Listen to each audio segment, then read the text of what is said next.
Hyderabad, we have some very good news for everyone.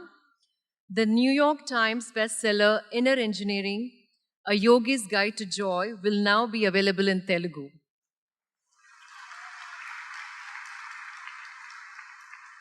In this book, for the first time, Sadhguru presented readers with a path to achieving absolute well-being through the classical science of yoga in a practical, accessible book.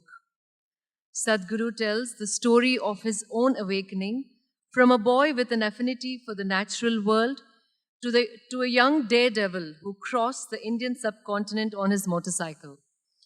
The wisdom distilled in this accessible, profound, and engaging book offers the readers opportunity to achieve nothing less than a life of joy.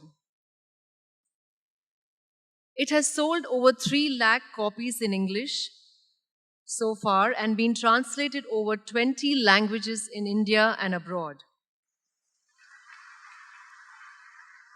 We are happy to announce that the book is now available in Telugu, published by MSco Books, Hyderabad.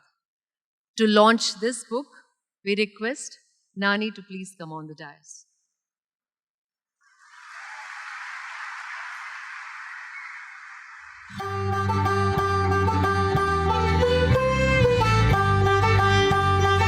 We also take this opportunity to thank Sri Chandrasekhar Reddy Garu, Chief Editor, MSco Books, and volunteers who helped translate the book. We extend our heartfelt gratitude to Sri Vijay Kumar Garu, Chairman, MSco Books, for publishing these books. Thank you, Nani.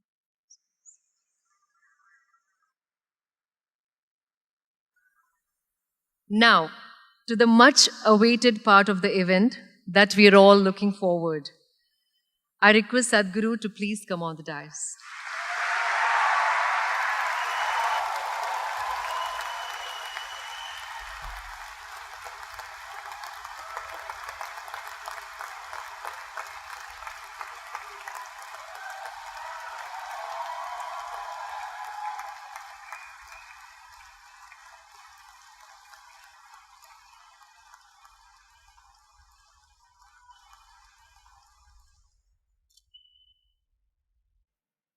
Kalo na janati tava jananam.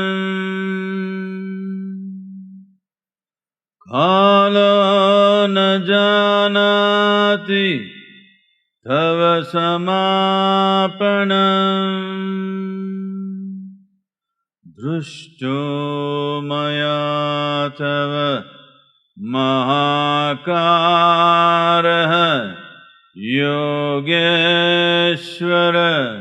Kala Kala Yogeshwara Kala Kala.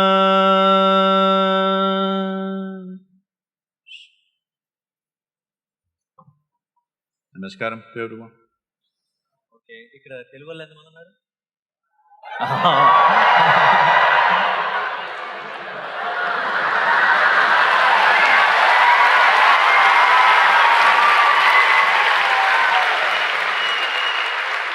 చాలా ఇది చూసిన తర్వాత చాలా హాయిగా అనిపించింది. ఎందుకంటే ఏదో ఒకటి కొత్తగా చేయాలి, ఇలా సద్గురుతో మాట్లాడాలంటున్నారు అని చెప్పిన వెంటనే కొత్తగా చేయాలంటే పాత వీడియోలు కొన్ని చూద్దాం అని అనుకున్నా. పాత వీడియోలు చూసిన వెంటనే నాది గ్యారంటీ కొత్తగా ఉంటుందని అర్థమైపోయింది. ఎందుకంటే నాకు వాళ్ళంత ఇంగ్లీష్ రాదు.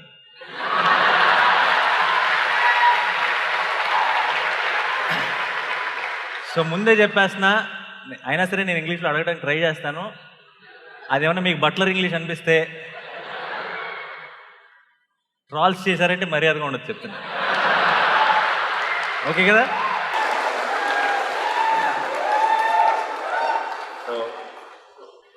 సద్గురు వచ్చేటప్పుడు ఆయనతో పాటు తిరిగి కార్లో వచ్చేటప్పుడు what is the equivalent for butler English 1 Telugu?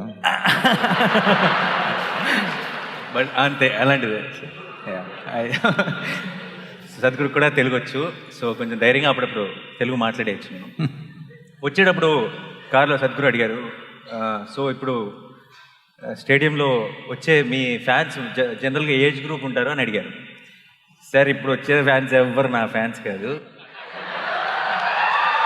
Me fans, and ఇది అన్ని ఏజ్ గ్రూపులు ఉంటారు అని చెప్పాను. సో సార్ ఫస్ట్ టైం చాలా ఇదేంటి క్వశ్చన్ కాపీ చేస్తారు? అదే చెప్దాం అనుకున్నాను, ఎందుకంటే ఫస్ట్ టైం లైఫ్లో అంటే చాలా చాలా స్పెషల్గా అనిపిస్తుంది ఈరోజు. ఎందుకంటే లైఫ్ లాంగ్ టీచర్స్ అడిగిన ఒక్క ఆన్సర్ కూడా ఒక్క క్వశ్చన్ కూడా ఆన్సర్ చెప్పను నేను. ఈరోజు అన్ని ఆన్సర్లు ఉన్న వ్యక్తిని క్వశ్చన్స్ అడుగుతున్నాను.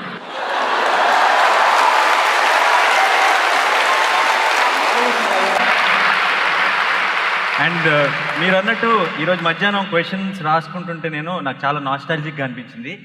ఎందుకంటే ఎగ్జామ్ ఆన్సర్ షీట్లో కూడా క్వశ్చన్ పేపర్ రాసేవాడిని ఆన్సర్లు తెలియక. సో ఇంకా మొదలెట్టేస్తాను. చాలా చాలా టైం పాస్ చేశాను. అసలు మ్యాటర్ ఆయన మాట్లాడితే వినాలని వచ్చారు అందరూ. సో సార్ ముందు when I was an assistant director, we used to grow beards, sir, because people will take us seriously. I did not grow it, it grows. I mean to say we never used to shave, because whenever we went to a hero or a producer and narrated stories, we thought they will take us seriously, they will believe us. So I saw in one video where you are saying we should let it grow, it's natural and all that. Is this angle also involved in it, or it's just that?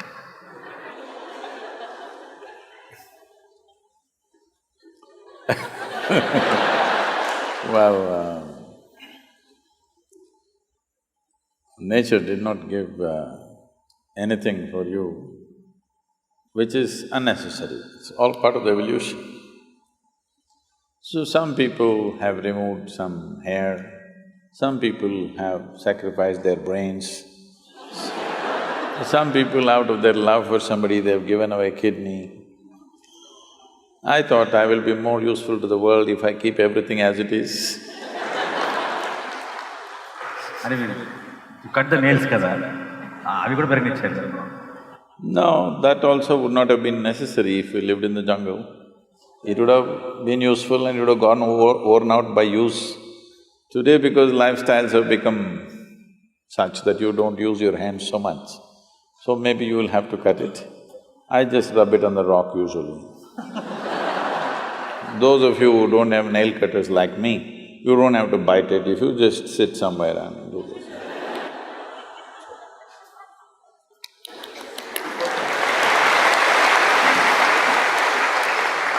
So this question has been bothering me from a long time. See, most of the questions today I'm going to ask are not the ones I've asked on Twitter or anywhere. To ask questions I'll ask Sadhguru, or I'm not forwarding it here, I'm just asking whatever I have a doubt. So you might find it very basic, dumb or whatever, but those are my questions, so I'm asking that. So this has been bothering me from a long time. When I was an assistant director, I remember my first salary when they gave it to me, it was 4,000 rupees.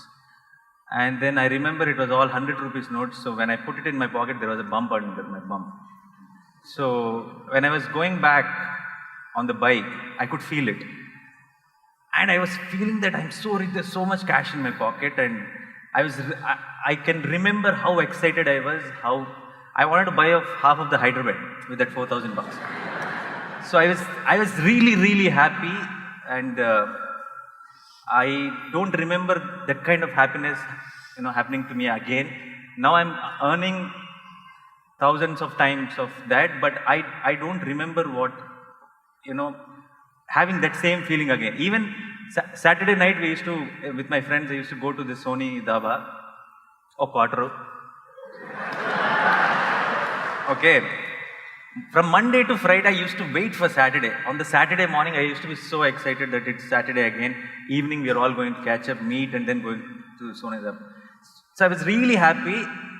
And then I never really, I made it. I was successful in cinema. I never imagined that I will, make it so far.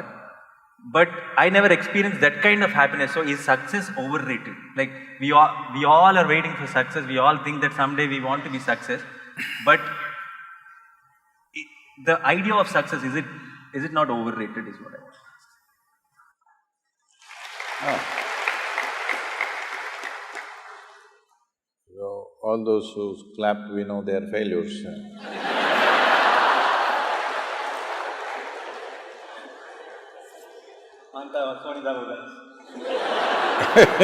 Maybe, they're all the Daba people. Yeah.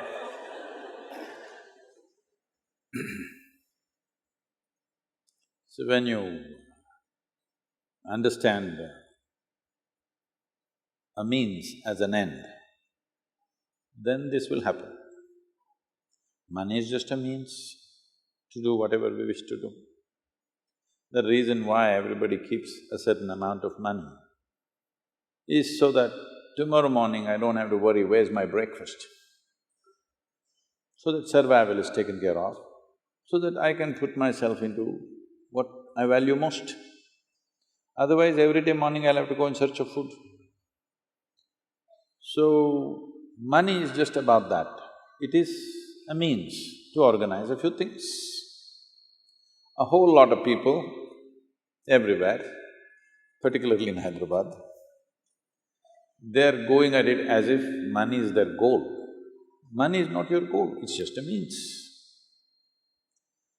So in your life, for the span of life that you have and the intelligence that you have and the capability that you have, how much means do you need is something you must gauge.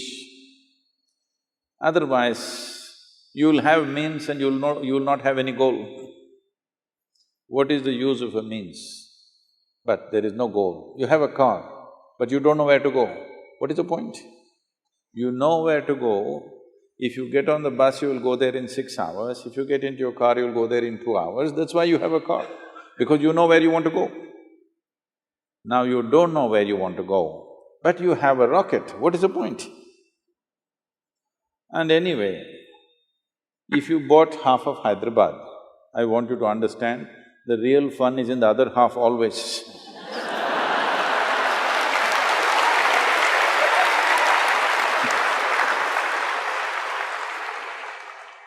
4,000 more, sir, next month, sir. You have heard of Alexander the Great? You've heard of Alexander the Great? The moment you make an idiot like that great, then your life is ruined. Because I want you to understand what this man did. Alexander started off on his conquest mode at the age of 16. He went from country to country, killing hundreds of thousands of people, saying, this is my land, but won't sit there and enjoy that land, we'll go to the next one because the other part of the Hyderabad he's looking. Like this, he came all the way to India or to the entry of Indian subcontinent. By then he's 32. He's tired, killing, fighting, killing endlessly. He killed many of his very close friends who started off with him because they all wanted to go back. 16 years, no cell phone, you can't talk to your family. They have left their land 16 years ago. At the age of 16, 17, they are fighting endlessly, killing, blood, that's all they have seen. Everybody's tired, but this man wants the other part of Hyderabad. So, he went through a certain experience. Now, time is running out. For a warrior, 32 is not a good age. Things are becoming little weaker, not as good as it was at 25. So he is worried. So one thing is, he wants to conquer the world and it's taking too much time, so he wanted to become immortal. This is the next. Once you have Hyderabad, next is immortality. So he wants to become immortal. So he heard lots of stories, Indian yogis, mystics who lived for thousands of years, India is full of such stories. So he sent out an advance party of 8 soldiers. Go find an Indian yogi who will teach me the science of immortality. So they came looking around and then they found one yogi, somewhere probably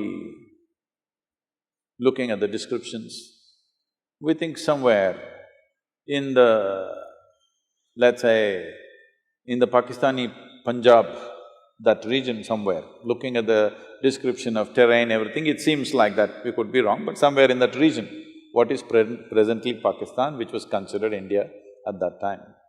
So he came and they came and they found a yogi sitting under a tree, just one loincloth simply, sitting there under a tree, blissed out. They looked at him and they said, you come, our Alexander wants to meet you. The yogi laughed and said, I'm not going anywhere, I'm here. If he wants, please ask him to come. They said, no, you better come, he is the emperor, you just come now. He said, no.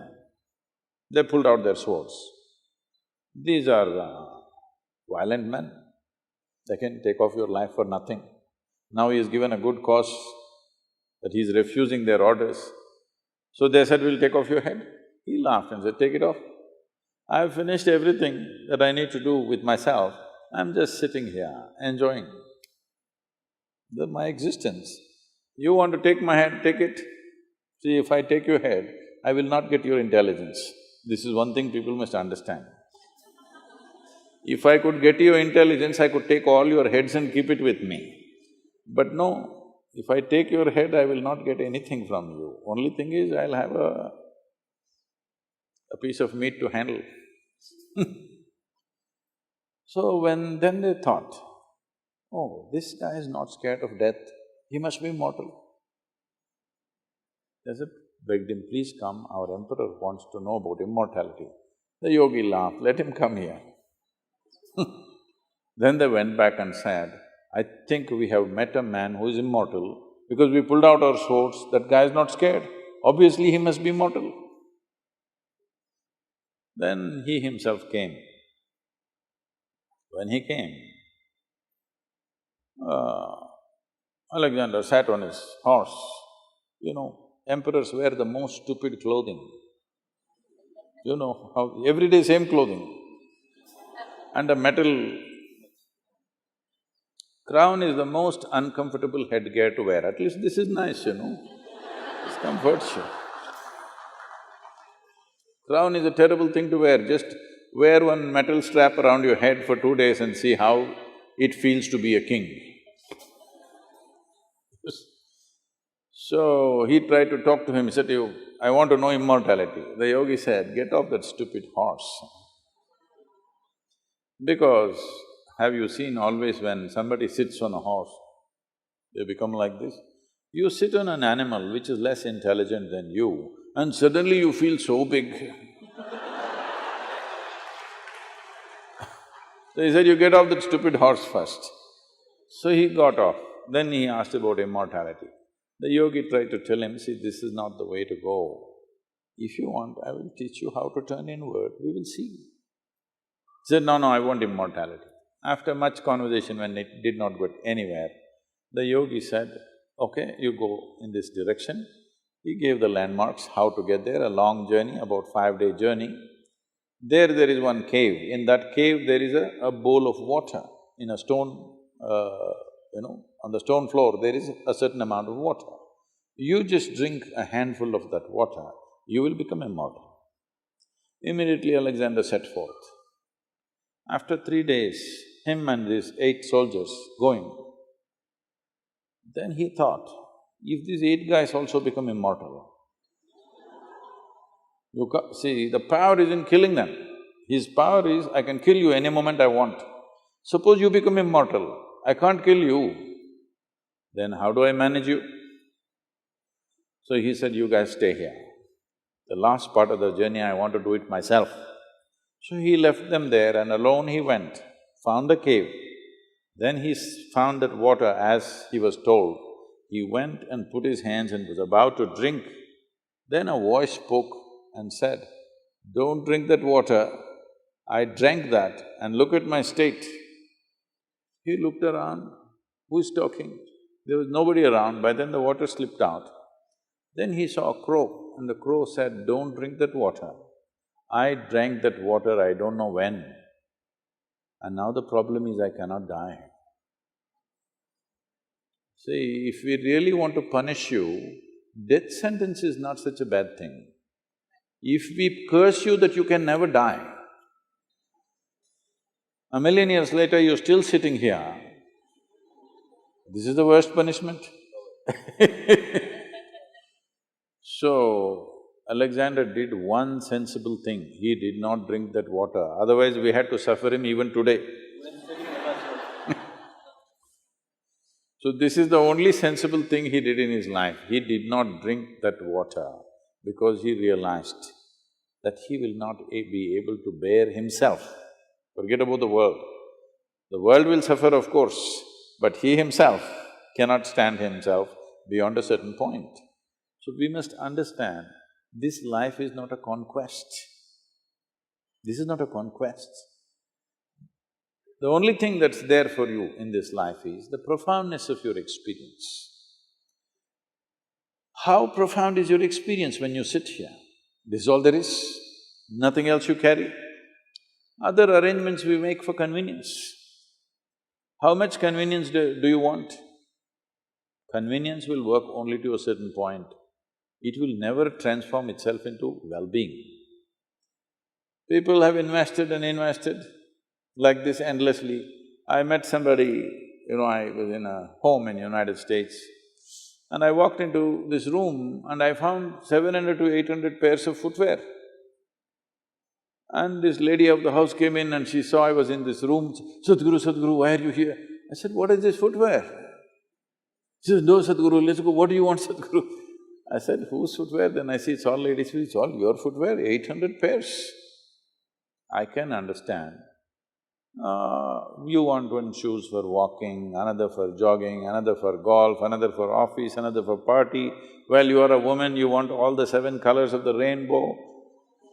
All right, you have 25, you have 30, it's okay with me. 800. How will you wear on these 2 feet? You're not a centipede.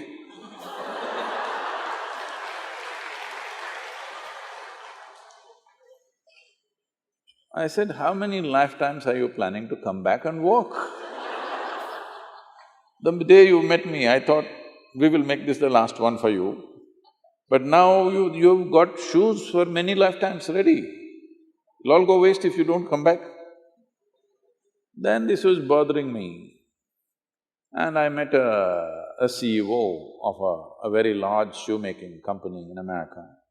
Then I asked him, "Why would a woman buy 800 pairs of shoes?" He said, "Sadhguru, that is the only thing she can buy the same size throughout her life."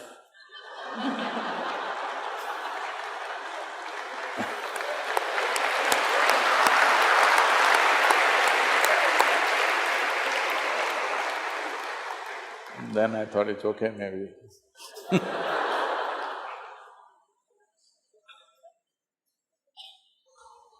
But the fun is in the other half.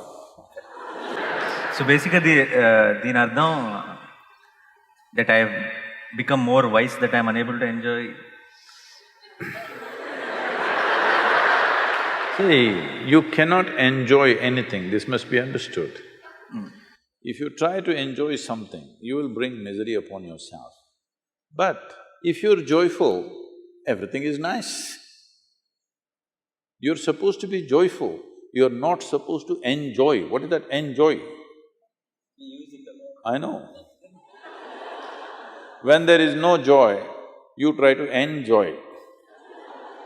It is just that if you add one more alphabet… No. If you add one more alphabet, it'll become end-joy. Yeah, maybe I meant joyful only, but I never again felt that kind of a high, that without thinking anything, to be completely joyful. So if joy is what you're looking for, This will not come because of a bulge in your pocket. Joy means your life energy is in a certain state of exuberance. You're not dead. Mostly people are committing suicide in installments. Slowly they're becoming like this. All these people, if you saw them when they were 5 years of age, they were like this. Slowly. Grave faces. Grave faces because I think many of them are practicing the last pose in their life. You're an actor, you can tell them. You don't have to practice, believe me. When it comes to death, you're a natural star.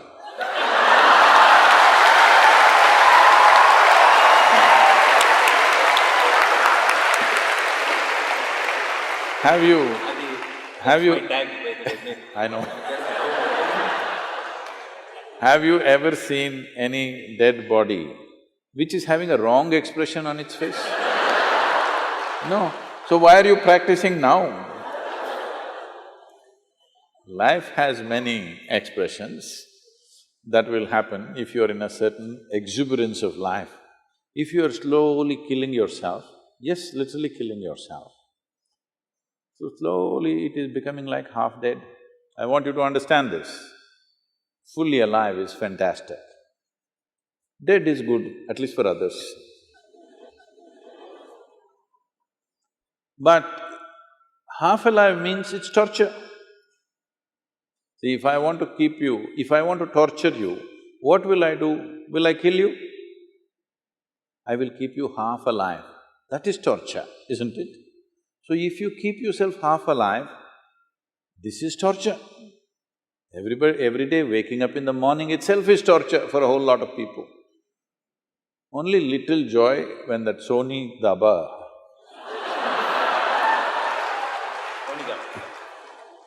like in America, they have a culture, thank God it's Friday. Thank God. So if 5 days of the week is misery, how come Friday becomes joy? No, chemically induced something. This is the greatest danger in human life. Today we are going towards this very rapidly. To be healthful, we need chemicals.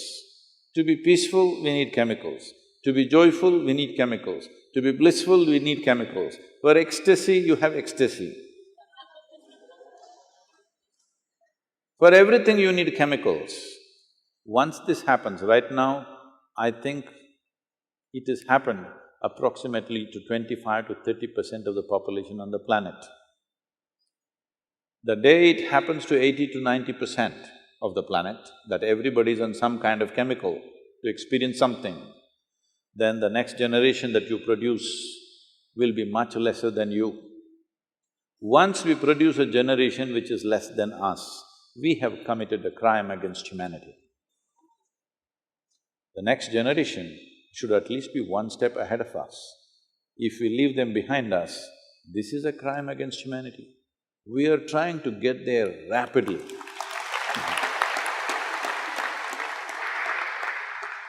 So ఇప్పుడు నాకు పర్టికులర్గా మళ్ళీ అలాంటి ఒక feeling ఇప్పుడు నేను feel అయ్యేది I think during my release time after working for 9 months on a film when I get to watch that film on screen that 3 hours is meditation for me. It's the most happiest moment in a year for me. I don't know if it's a good thing or a bad thing. So next question, నాకు ఎందుకు చెమటలు పడుతున్నాయి, మీకు ఎందుకు పట్టట్లేదు? I am the one who is facing the questions, నాకు తానే చెమటలు పట్టాలి.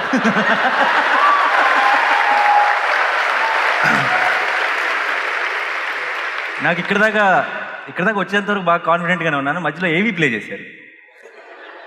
అక్కడ ఆ ఏవీ చూసిన తర్వాత నుంచి చెమటలు పట్టడం స్టార్ట్ అయింది. సో మధ్యలో ఇలా తుడుచుకుంటూ ఉంటాను, మీరేమనుకోవట్లేదు.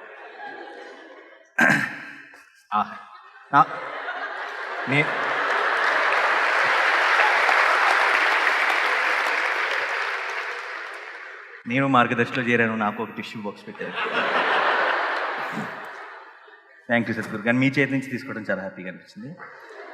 నెక్స్ట్ ఇది ఇది ఇందులో ఎంతమంది కనెక్ట్ అవుతారో లేదో నాకు తెలియదు. సాధారణంగా మన ఇళ్లలో జనరలీ దిష్టి is a very big thing. దిష్టి తెలుసు కదా. సో మా అమ్మ చిన్నప్పటి నుంచి జనరల్గా దిష్టి తీయాలి అంటూ ఉండేది. అండ్ బయటికి ఎక్కడికి వెళ్ళినా సరే, చాలా బాగున్నావు దిష్టి తీయాలి, లేదంటే సినిమా చాలా బాగుంది నీకు దిష్టి తీయాలి, దిష్టి తగిలిందేమో. తర్వాత ఎప్పుడైనా మనకి చిన్న ఏదైనా యాక్సిడెంట్ అయినా, ఏమైనా ప్రాబ్లం వచ్చినా, చూసావా దిష్టి తగిలింది. సో తెలియకుండా ఈ ఐడియాని చాలా ఒక పాపులర్ ఐడియా చేస్తారు మన చుట్టూ ఉండేవారు. So I started after initially I used to think this is one chadastam, my mom just wants to do something, okay do it అనేవాడిని. But later when I started having this some accident at the shoot or something, it kept on happening, and particularly I had this back-to-back hits and then I had this back-to-back accidents also, and then without me realizing I started believing it. Suddenly I've started reminding my mom, amma dishti వెళ్తున్నాను. So ఈ దిష్టి అనే concept రకరకాల మంది రకరకాలుగా చెప్తారు. People say some energy అంటారు, ఇంకోటి అంటారు. But it is a very house hold thing, it's a very popular belief. దీని మీద మీ అభిప్రాయం ఏంటి? ఇది ఉందా లేదా?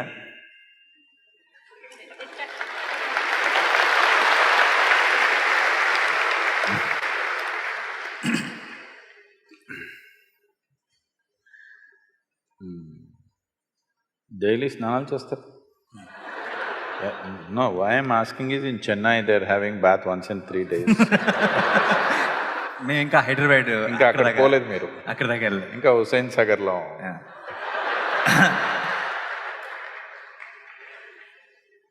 So yesterday I was speaking with a prominent group of people in the evening. One of the government officials said all these rich people are having shower every day.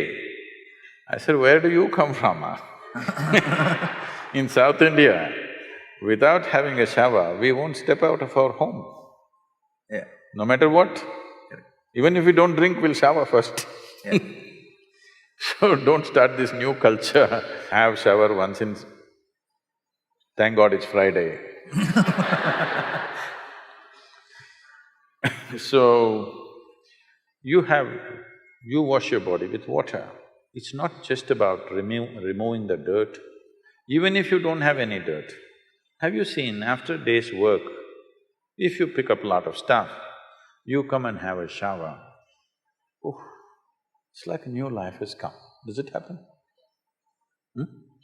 Not just cleansing the body, it's not the soap, just the water running over your body. You go take a dip in a river, stay there for 10 minutes, come out, just see, it feels like you're born again. Because you need to understand, this body is made of fundamentally 5 elements of earth, water, fire, air and space. This season in our yoga center, because we have a wind tunnel, in the sense, from the silent valley, the winds, the monsoon winds that blow, gets kind of focused in the valley, and when it comes towards the yoga center, it'll be coming anywhere between 70 to 110 kilometers per hour, different times of the day. So at this time, all our people are doing sadhana, just standing in the wind like this, because this is a wind wash. Water wash you're doing every day, wind wash you can do. People, yogis were always smearing themselves with earth, but today that's become mud bath in the spa, okay? So mud bath is there. Similarly, there is a fire wash. This fire wash, we call it klesha nashana kriya. That means an act which will take away the impurities that gather around you. Because your body is not just here, your body doesn't stop here, it extends itself. Have you noticed? Probably women are more sensitive to this than men. You don't have to be touched by somebody. If somebody comes a bit too close, not a psychological thing, that's a different matter. Psychological and emotional aspects are there. Leaving that, if somebody comes too close, right there itself there is a feeling that, you want some distance. They haven't touched you, just like this. This itself causes some disturbance, isn't it? Because the body doesn't end here, the energy is little beyond that. How much beyond that depends on how exuberant your life energies are. If your life energies are truly exuberant, you can fill this hall with it. Otherwise, it is at least little bit. For most human beings, it could be anywhere between 3 to 9 inches outside of their body. So as impurities gather on your body, if you drive a two-wheeler, you will see I become younger every time I ride a motorcycle. Because if I ride for 4 to 5 hours and come back, people say, Sadhguru, your beard has turned black, full black carbon. So… Pollution. So you gather material on your body, you wash it. Similarly, you're gathering other kinds of material upon your energetic system. You can wash this water with water, certain impurities will go with that. If you wash it with air, certain other things will go, but air is not always available like that.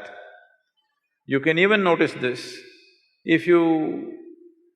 but these days, these fans are going at a certain speed, but if you have the fan set at the right kind of speed, if you just sit under the fan for some time, you will see something within you lifts up. Have you noticed this? Little air wash. Similarly, there's a fire wash, which you're calling drishti. Is it necessarily happening because of other people's look or not, that's a questionable matter.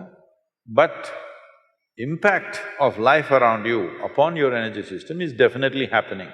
If you have a spiritual process within you, that is, you're doing some kriya or you're doing some meditative processes, then you don't need all this, because you know how to wash yourself from within.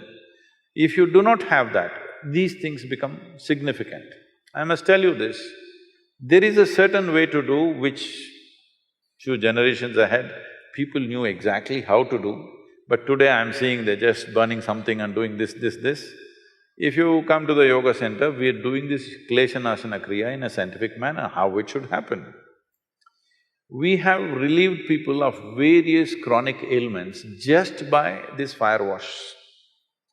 One surprise element that we found out recently is, we found that many children who are suffering with ADH, with learning disabilities, within a matter of 6 to 8 weeks of this fire wash, they have changed dramatically.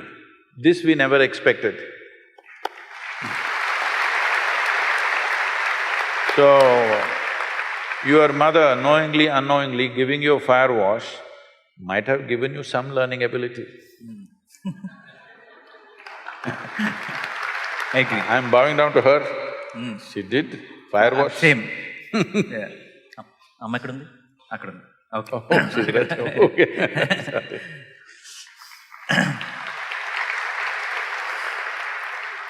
ఇందాక మీరు మన body కొంచెం బాడీలోంచి బయటకు extend అవుతుందని చెప్పినప్పుడు కూడా నేను బాగా కనెక్ట్ అయ్యాను, ఎందుకంటే మాకు సినిమాలో ఫైట్లో ఇక్కడ దాకా తీసుకొస్తే పడిపోతాం మేము. That's true. టచ్ అవ్వక్కర్లేదు. సో ఇది చాలా క్యాషువల్ డౌట్. రఘువరన్ అనే చాలా మంచి యాక్టర్ ఉండేవారు సార్. రఘువరన్ పేరు, ఆయన పేరు చాలా పాపులర్ యాక్టర్, ఇప్పుడు లేరు. ఆయన యాక్ట్ చేసేటప్పుడు ప్రాంప్టింగ్కి డైలాగ్ వేరే లాంగ్వేజ్లో యాక్ట్ చేసేటప్పుడు, when he used to act in other languages, for prompting he used to give these spaces in between dialogue and dialogue, where assistant director used to prompt him. So that became a style. The spaces became a style, and it was very popular then. Sometimes when I was seeing the videos, sometimes when there was some one complicated question, you start laughing. So I doubt if that's the prompting break. Really? Okay. No, who is that person who is prompting in your head, and how do you, in that little fraction of second, so well composed answer will come out? How is that possible? No.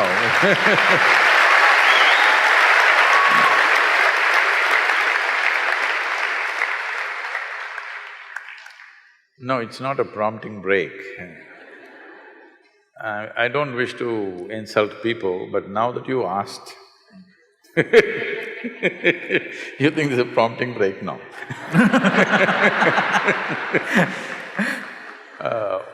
What usually people think is very complex is usually the dumbest thing possible. What people think is very simple actually has a way to touch life. Simple things that people ask has profoundness to it. Most profound things are very simple. This complication is coming because of their own mind, not because of life. So when they ask these stupid questions, which they think is intellectually complex, I can't help laughing.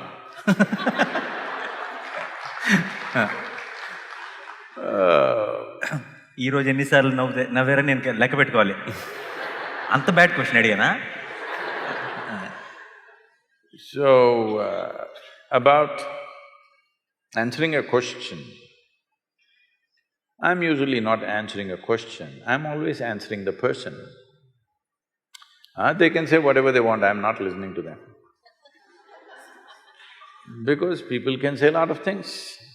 Shakuni, from Mahabharata, Shakuni said, God gave us humans ability to speak, to hide what is in their mind.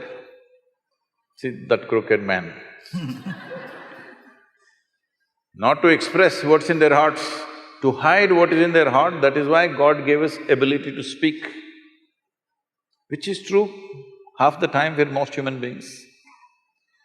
So, they are making up complexities because they think by being difficult, they become valuable. By being difficult, you don't become valuable. By becoming easy, you become valuable, isn't it?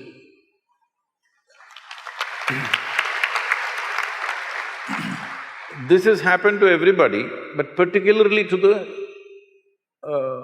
so-called spiritual people. You tell them anything simple, they will speak in a language that you cannot understand. First thing, this is the knockout. The first knockout is, if you say something, I'll tell one sloka that you cannot understand. See, it's a way of totally knocking you out. I say something that you have no clue, you cannot figure this. Now I will go into a long philosophy about a simple question that you ask. So, people are making a living by making simple things complex. My life is about making complex things simple.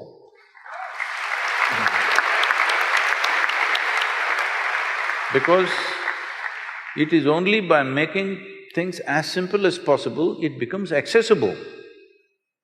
If a child is trying to pluck a mango from the mango tree, you are supposed to pull the branch down, not to lift it up and say, okay, pluck it, let me see, you'll grow taller. No, you are supposed to bring it down. Because the mango is not going to hang there forever, it's only for the season. Yes, life is not going to hang there forever, it's just a little bit small season you have of your own. Isn't it so? Don't think you're here forever. Before you and me came, countless number of smart people have been here, they're all under this buried somewhere. Isn't it so? So it's a brief amount of time. In this, should you see how to make things simple or should you look at how to make it complex? This is the nature of the intellect. An intellect will feel, if you're living just out of your intellect, it will feel stupid if it's simple, it wants complexity. So people who think they're intellectual always are making simple things extremely complex, unnecessarily complex. And then they're miserable, but they think that is also virtue. If you're joyful, they think you're not intellectual. You must be like this. Really? Yeah. You must look like that. This also is needed. Yeah, that will definitely add. Needed. Otherwise, and you must also you must speak towards that is prompting time.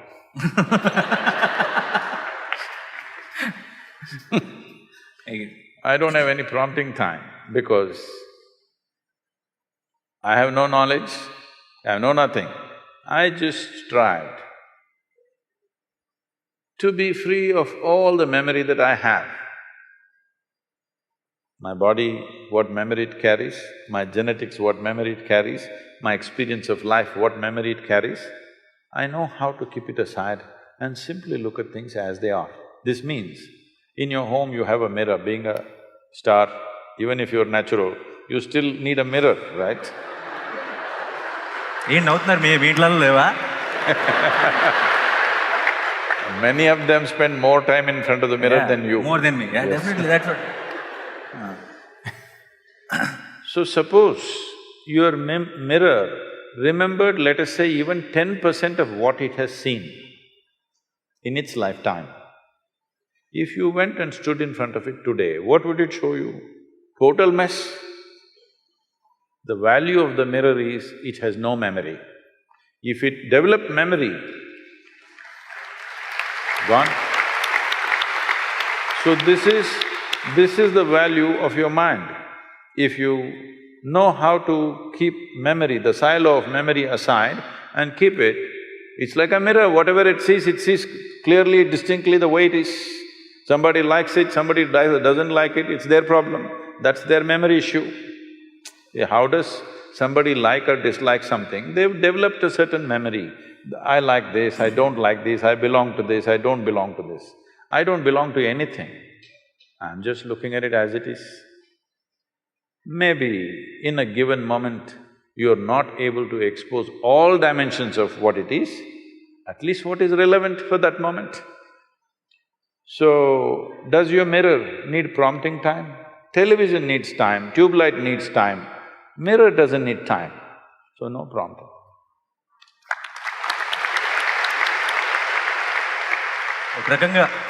ఒక రకంగా ఇదే question నేను అడిగింది, ఎందుకంటే ఇంత అందంగా చెప్తారు answer. ఇప్పుడు సేమ్ క్వశ్చన్ నన్ను ఎవరైనా అడిగితే, ఇప్పుడు నా కార్ ఎక్కడ ఉందని ఎవరైనా నన్ను అడిగితే పార్కింగ్లో ఉంది అని చెప్తాను. ఆయన పార్కింగ్ అనే మాట మాట్లాడరు, ఏదో చెప్తారు కానీ పార్కింగ్లో ఉందని అర్థమైపోతున్నాను. అది అంత అందంగా ఎలా వస్తుంది అన్నది ఇప్పటికి పెద్ద డౌట్. అదే క్వశ్చన్ అడిగాను అండ్ దానికి ఆన్సర్ వచ్చేసింది, బట్ అది ఎలా జరిగిందన్నది నాకు అర్థం కాలేదు. సో ఇక్కడ పెళ్ళయి పిల్లలు ఉన్న వాళ్ళు ఎంతమంది ఉన్నారు? ఆహాహా, చాలామంది ఉన్నారు. ఓకే, అదే అందుకే క్వశ్చన్ అసలు యాక్చువల్గా. సో ఈ question it's from a parent to a parent. మీరు I have seen few videos where you spoke about your daughter. This has been a big doubt as a father for me, because growing up my father was very strict. Then I thought I have to be very friendly with my son, like a friend.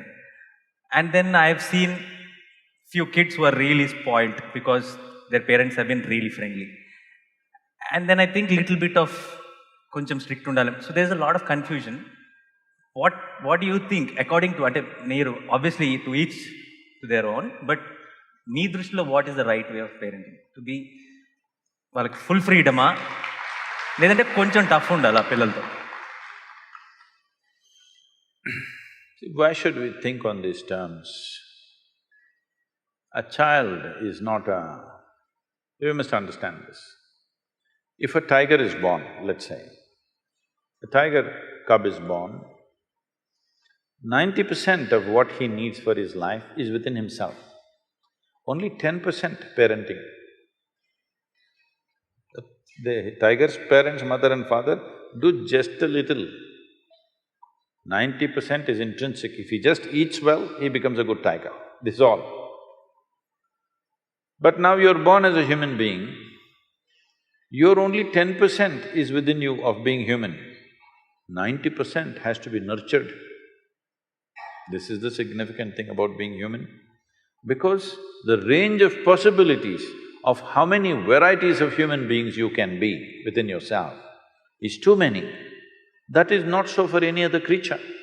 They are born like that, nature has fixed it like that. Little variations, 10% variation between one tiger and another tiger.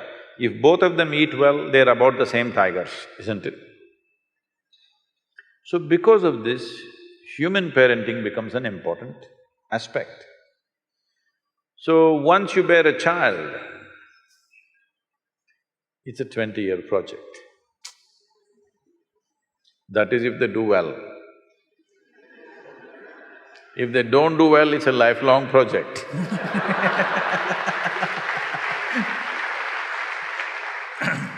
So you want them to do well so that you can be free.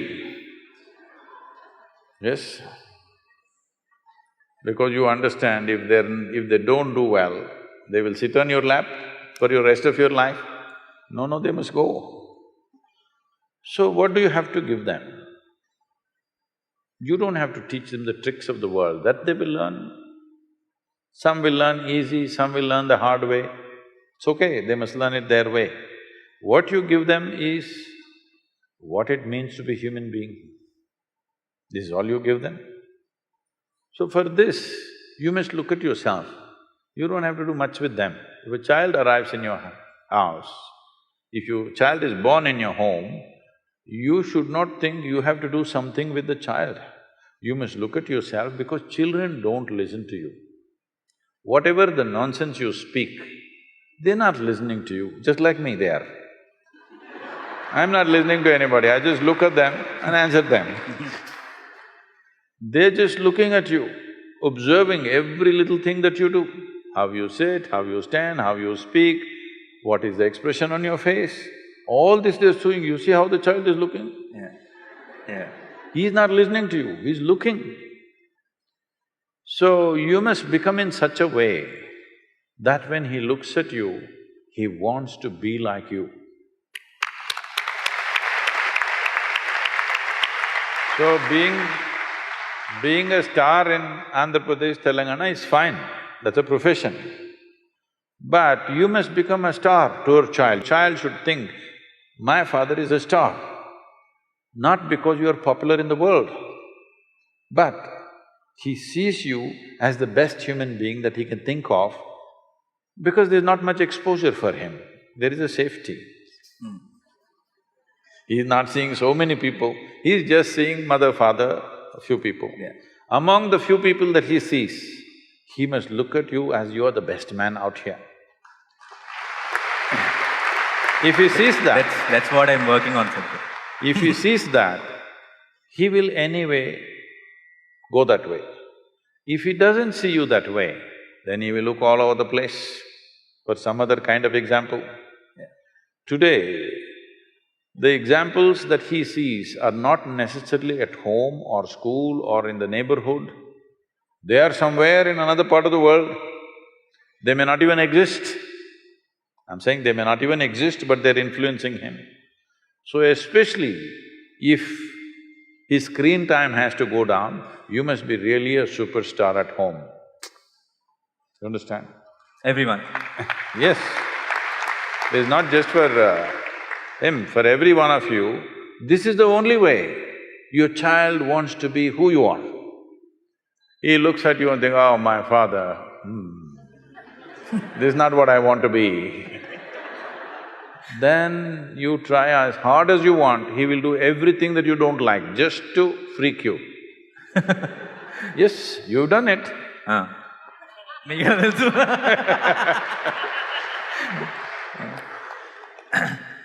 Just to freak you, he will do something. Just in reaction, even if you're saying the best things, he is doing the opposite of it, just in reaction. So this is very, very important. This is not about giving freedom, this is not about being strict. You just create an atmosphere where he's naturally looking up to you, he wants to be like you. In this, if you fix yourself, everything is fine, there's very little parenting to do. It's like, see, even the chicken, ducks, tigers, lions, all of them have done this. If they walk, see how all the little ones are walking behind, running behind them. They desperately want to be like their mother or father. Have you seen this? Your children should become like that. For that, you need to work on yourself, not on them.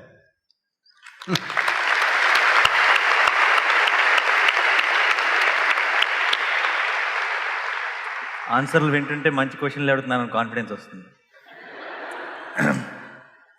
So చిన్నప్పుడు when I was a kid, when he very supposed to be popular astrologer came home and then he said ఈ అబ్బాయికి రాజయోగం ఉంది అని.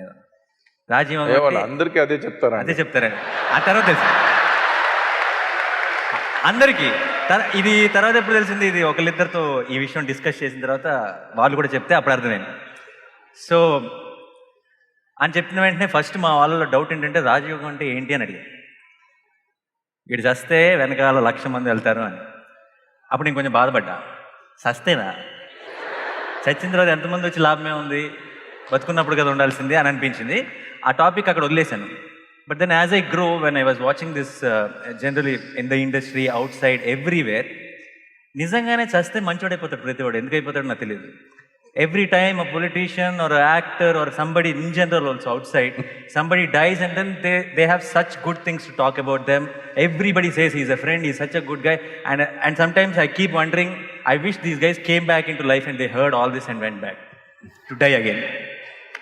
So why is this happening? Because అందరికీ ఒక సడన్గా ఒక మంచి వచ్చేస్తుంది, అంతా చాలా మంచి. ఎంత మంచి యాక్టర్ అంటారు, వాడు సినిమా రిలీజ్ అయినప్పుడు ఎవరో మాట్లాడుతున్నాం, చచ్చిపోయినప్పుడు అంటారు Ravana. So why, what is the reason? చచ్చిపోయిన వాడు ఏదైనా తప్పు చేసినాడా ఇదివరకు?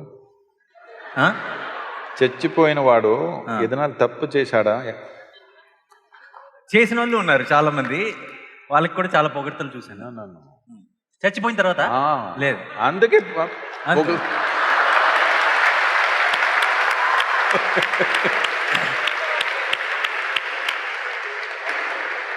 లేదంటే దేవని తిరిగి వస్తాడని భయం. Telugu they did not understand. చాలా బాగా మాట్లాడారు కదా, ఒకసారి ఆయన తెలుగుకి.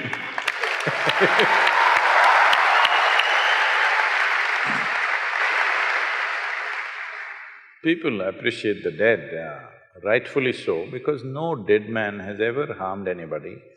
No dead man has done anything wrong ever, except that he smells if you don't treat him well. That's the only thing. You have to… he demands attention, that you quickly dispose him. Otherwise, he will make your life miserable. That's the only thing. Otherwise, he's not done anything wrong. So people naturally praise a dead man. Having said that, it is also a civilizational aspect, a human aspect, that it doesn't matter when you're alive, we may be running the same race, we may be fighting, we may be elbowing each other, struggling, looking at all negativities at each other. But when mortality happens, when death happens, we keep all those differences aside and we bow down and say, whatever was good about you, they may talk about it, nothing wrong with that. It's good everywhere in the world, no matter which culture it is. When somebody dies, very few people on the planet are so crude, they will also disrespect the dead body. They will kick it around, they will do horrible things to it, all this. Otherwise, most human beings on this planet, even if they fight war and they themselves kill them, once they die, they bow down. Because you bow down to mortal nature of who we are. We know he may be dead, I may be standing, but it's just a question of time. It's just a question of time. Apart from that, respecting the dead is not necessarily exaggeration. In every human being, there are pluses and minuses. Because both of you were running the same race, I highlighted your minuses all my life to put you down because I want to win the race. But I'm sorry, I don't want to use that word with you, somebody died. Now you talk about their pluses, because pluses were also there. There, we haven't spoken about it. We haven't spoken about it. If now also if you do not speak, even then you want to speak minuses, I think that will be very crude. At least when somebody is dead, if you have nothing plus to say, you become silent. Otherwise, the pluses that you did not say all these years, at least then you must say. I wish they said before, but that doesn't happen. That is true. I wish they had said it all their life, that's a different matter. Yeah. But life doesn't happen like that. Life is such that everything that you want, somebody else also wants. There are so many things. There are so many dynamics of life. Not everybody is living in that level of maturity. Even if what I want somebody takes, I can be joyful and be here. Not everybody is made like that. So they highlighted the minuses because of the frictions.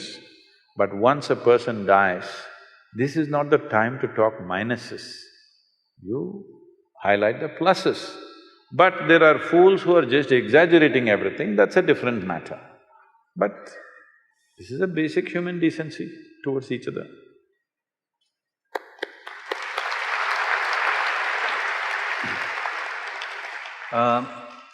Growing up, never used to get to listen to this word depression much.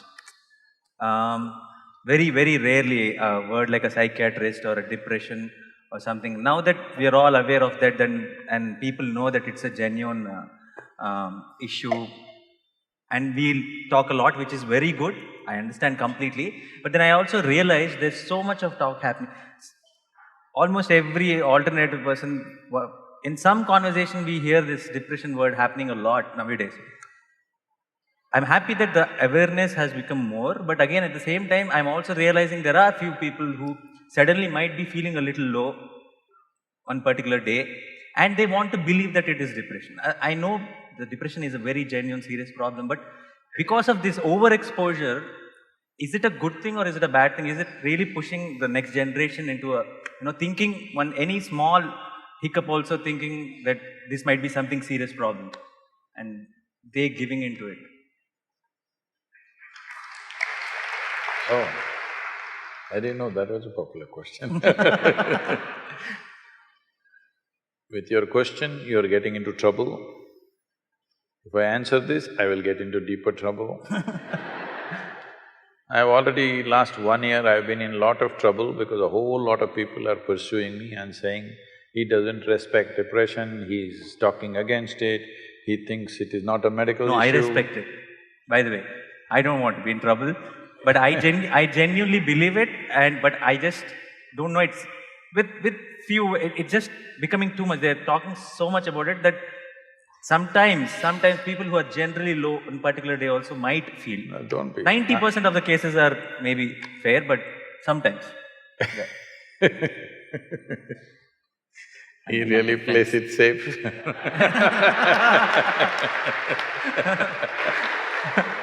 It is not that. I am not made like this, that if somebody is suffering, I'll mock them. That's the last thing I'll do in my life. Yeah. But these days, it's become an activism about everything, not just one aspect. So people are always looking for a cause in their life. Any one word, something, without even understanding what is the context of that one word, simply they'll go on. So let me tell you this. This depression issue came up. It was a quote, a daily quote in which I said, whatever the nature of your ailment, physical, mental, essentially the source is within you. Either your body has turned against you or your intelligence has turned against you. It's a fact. You can give it many names, you can call it stress, anxiety, depression, this, that. Something has turned against you. That is, something within yourself has turned against you. Some outside situations also may prompt you, push you in that direction. But fundamentally, if my intelligence was working for me, I would definitely keep myself in the best possible way. If all the cells in my body were working for me, will I make myself sick? So this is all I said. A campaign ran for about 6-8 months, all kinds of people commented, he doesn't know what he's talking, this. I have spoken to top-level people in this field across the world. All of them think what I'm saying is perfectly fine. Whether even if I don't get endorsements from them, I know it's perfectly fine because I know how my mind works. I know if I give myself the luxury, I can also become depressed. Something doesn't work my way. Nothing actually works my way most of the time. Yes, I will tell you in more detail if we have time. Because when you do as many things as I do, so many things don't happen the way you want it. The reason why people have reduced their lives to very small scope is simply because they're afraid of failure. I know I will die a failure, but I'm a blissful failure, so it doesn't matter. In my life, it so happened, almost 38 years ago, I was sitting in one place, suddenly every cell in my body burst into ecstasy. Then I observed what is happening within me. Then I realized after a few weeks, if I don't mess with my mind, I'll burst with ecstasy. Then I thought, this is it, I have discovered something fantastic. On that day, the world's population was 5.6 billion people.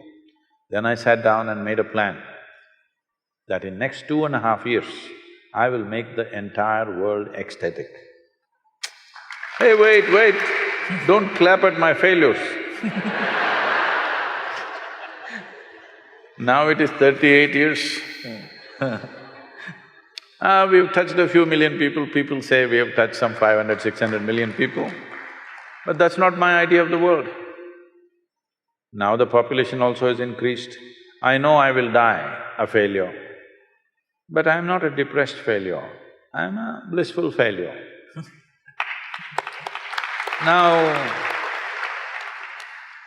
why I'm saying this to you is, well, there are certain pathological issues within the system.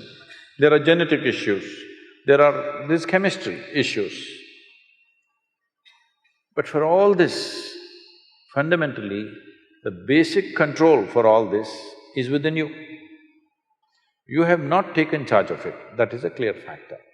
You're trying to manage an inner situation by arranging an outer situation. But whoever the hell you are, you can never arrange the outer situation just the way you want it. Does it ever happen? Does it ever happen to anybody? Nobody happens 100% your way, isn't it? Not your husband, not your wife, not your parents, not your children, not your friends, not your office, nobody happens 100% the way you want it. So if you are going to freak every time when something doesn't happen the way you want it, then you will freak for the rest of your life. So if you see this, you would understand that the source of all human experience is within you, including how your chemistry will slosh is within you. When somebody is ill, are we going to talk all this to them? No. They need care, they need help, they need medicine, they need compassion, that's a different matter. But those of you who are healthy, if you think, because right from childhood this comes, if you are sick, you get attention, if you're joyful, you'll get scolding. This must change in the society. Joy should get attention. Misery should not get attention. This is a very misunderstood way of handling things. If a child is jumping with joy and screaming, "Ay, why are you screaming?" If you like this means, moo, moo, moo, moo. It's just a wrong way of raising a child. Because a child must understand he must invest in being well. He must not invest in being unwell. Unwell will not bring any results or rewards to him. He must understand this in a very deep way. If he thinks being unwell, physically or mentally, I will get lot of attention and rewards, he will work towards being unwell. This may look very simplistic, but I'm telling you this from a very profound dimension of who we are. There is something called as life energy, as intelligence. Intelligence is not the bone box that you carry. If you… See, does your avakai look like you? Hello? Does it smell like you? Does it feel like you? No. If you mix only just chili and mango and rice and eat it, it goes inside and becomes you, isn't it? There is an intelligence within you which can make this horribly spicy stuff into you. There's an intelligence or no? You eat a banana, it becomes you. When there is such a dimension of intelligence, from all kinds of nonsensical material that you give, it makes a human being. If you have access to this intelligence, your well-being, your health, your mental balance is in your hands or no? If you don't take charge of this, then you are thinking it is all happening to you. So a lot of people for ages, especially in the last 100 years, because of psychiatry developing in a certain way, people started saying, no, there is genetic things, you can't touch it. Well, now genetic sciences are telling you in 24 hours, you can change your genetic code completely if you do the right things with yourself. You can change the genetic patterns of who you are in a matter of 24 hours. I can show this to you. People who go through certain types of initiations and processes, 24 hours later you look at them, their very face will look different. You cannot recognize them, they will become like that. Because you can transcend your genetic limitation. In fact, this entire culture is about that. Spiritual process means that. See, when you are 18 years of age, you don't want to be like your parents, I want to be something different, this, that. But you see the same person, by the time you're 40, 45, you begin to walk like your mother, talk like her, sit like her, stand like her. Have you noticed this happening to you? Because the genetics are taking over. We call this traditionally as karma. Karma means past memory is ruling the present. If memory rules the present, if your memory structures who you are, you have no life of your own. You're just an extension, you're a recycle, you're not a fresh life. Spiritual process means just this, that you want to break away from the limits of your memory, because memory means there is evolutionary memory, there is atomic memory, there is elemental memory, there is genetic memory, conscious, unconscious, articulate, inarticulate, there are many kinds of memories. You want to transcend this so that you become a fresh life, your experience of life is completely fresh. Otherwise, you're just a recycle of the past. Why same problems exist after 100 generations is simply because nobody breaks the memory cycle. There is these words which are all misunderstood today.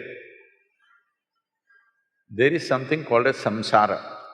Samsara means, in Tamil it's become samsara means wife, because she keeps them on the rope and keeps them run around. Samsara means cyclical movement. That is, everything that is physical in the existence is in a cyclical movement. You take an atom, it is doing this. You take the planets, it is doing this. You take the galaxy, it's doing this. You take the whole cosmos, it is doing this. Everything that's physical is in cyclical movement. So if your entire experience, particularly if your identity is completely rooted in your physicality, you will also be in a cyclical motion. If you want to break this, a dimension beyond physicality has to come into your experience.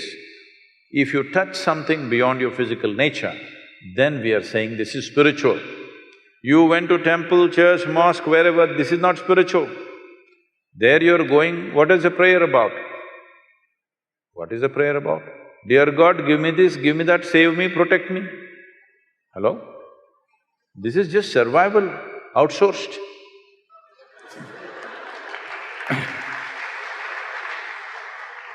So if you want to break the cycle, then you have to touch a dimension which is not physical in nature.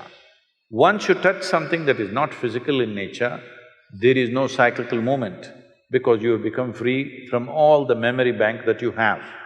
So whether you have chemical issues within you, whether you have pathological issues, genetic issues, you can break away from that. Maybe certain people will need more striving, certain people will come out more easily, that is always there.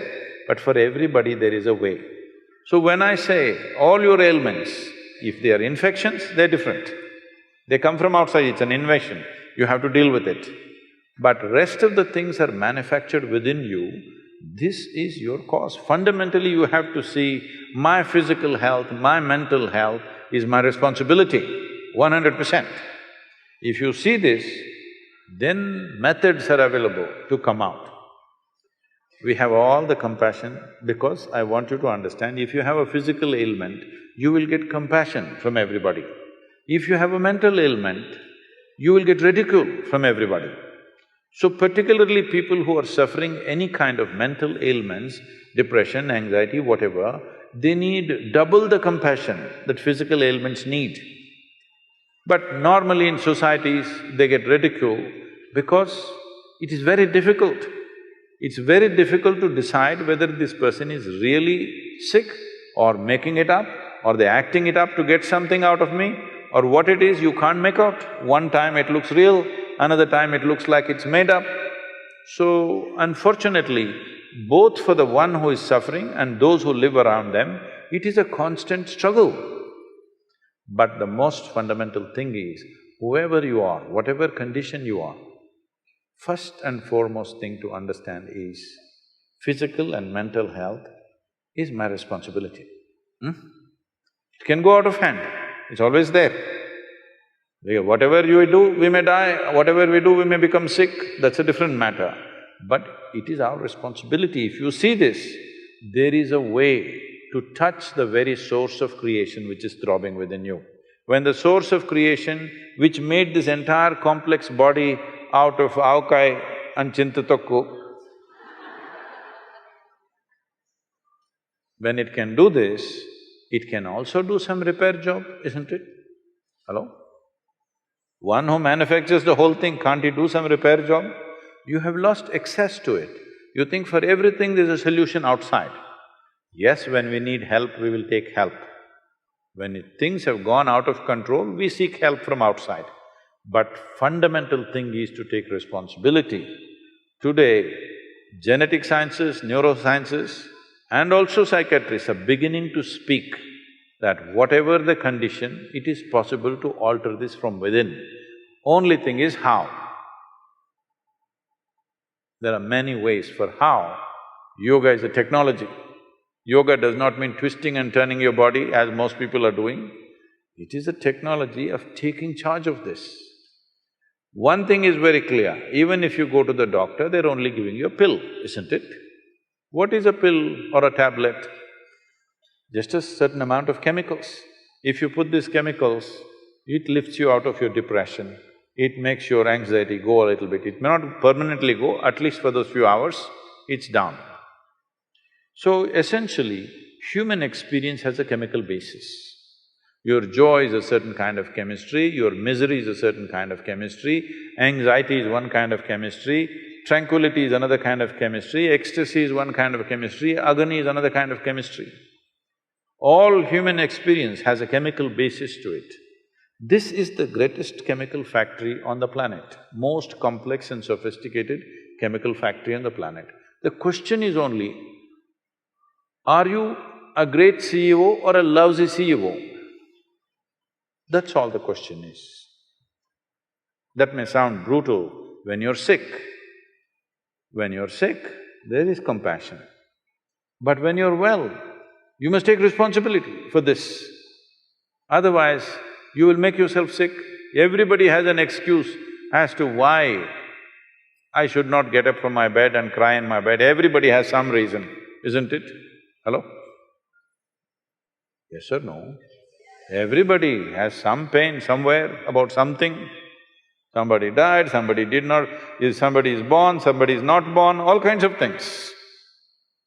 There is no human being who doesn't have a reason to push themselves into some kind of mental dip.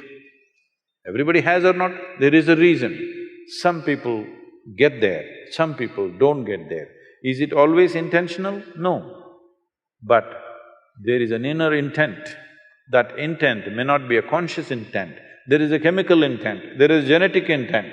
Your atte was depressed, now you don't know why.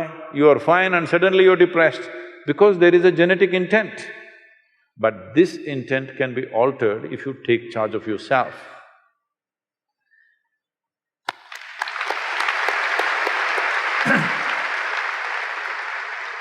You would have heard about this word, deja vu.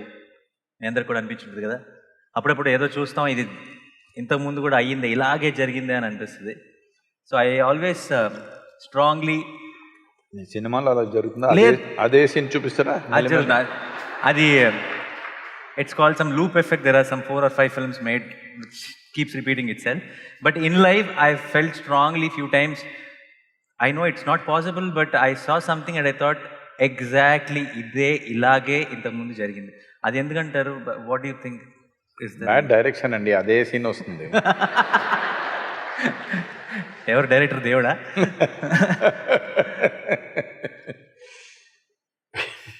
It's just some మన చిన్న గ్లిచ్చా, ప్రాబ్లమా మన మైండ్లో, లేదంటే దానికి ఏమన్నా వెనకాల ఒక బ్యాక్ స్టోరీ ఏమైనా ఉందా? There are many dimensions to it, but One thing is, most people are afraid of anything that's unfamiliar. They have a fear of unfamiliar. So, they have set up a mechanism within themselves, they're looking for the familiar. Either they will do what you said just now, I have seen this somewhere, otherwise they'll look at somebody and say, oh, she looks just like my sister. She doesn't look like your sister. But, you know, just the same, two eyes, one nose, one mouth, just like her. Like this they will find reasons because they're looking for something familiar. This usually happens to people when they're in that phase of their life, when they're not able to figure out what is happening with their life, or they're in a new space where they don't know anything about it, suddenly they will invent things that from somewhere else, this person looks like my grandfather, that person looks like my uncle, this person like this. Oh, this tree, I have seen it somewhere. Even that same damn tree never looked the way it looked on that day, I want you to know. Hello? Even that tree, if you have seen it earlier, it won't be the same. Day to day it is changing, isn't it? Day to day everybody is changing or not? So, but is it possible that somebody can revisit something? They can, but 99% of the time, it is not so. They're looking for something familiar.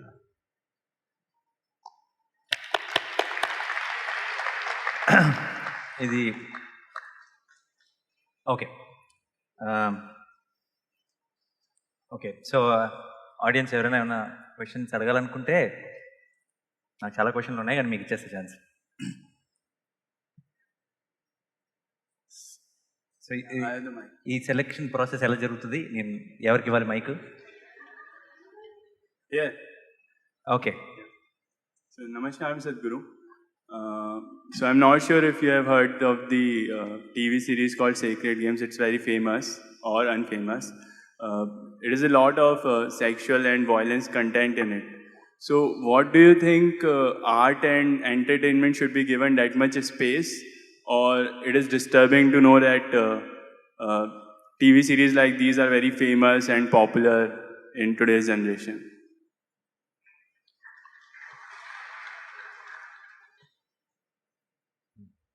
If I understand the question right, you're asking why something that depicts so much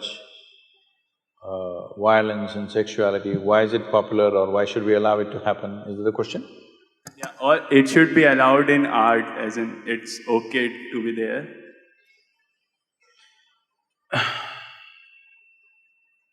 See, the dangers of this, even addressing this question is, now, if you address this question, immediately some people think their own ideas of what's right and wrong can be imposed on other people, which will not work. In a free society, it will not work. At the same time, is violence, extreme violence in movies and very gross ways of… Usually sexuality means generally a woman is being treated in a not necessarily a nice way. I remember in the 70s, there were movies, Hindi movies. I did not see most of them, but people used to tell me that there were some actors who were called rape specialists. Hindi? Yeah, in Hindi. So in every movie, there has to be one rape. It became almost like a standard for some time. So all those people who saw those movies as children, because there was no adult certification for that, anybody could go and watch it, they thought this is the way to treat a woman. Now when rape happens in the street, why are you surprised, I'm asking? We have cultivated them. All said and done, the cinema may be a commercial enterprise, but it has a profound impact in a society like this. See, in certain other countries, People watch the movie, go home, forget about it. Here it's not like that. We even elect them.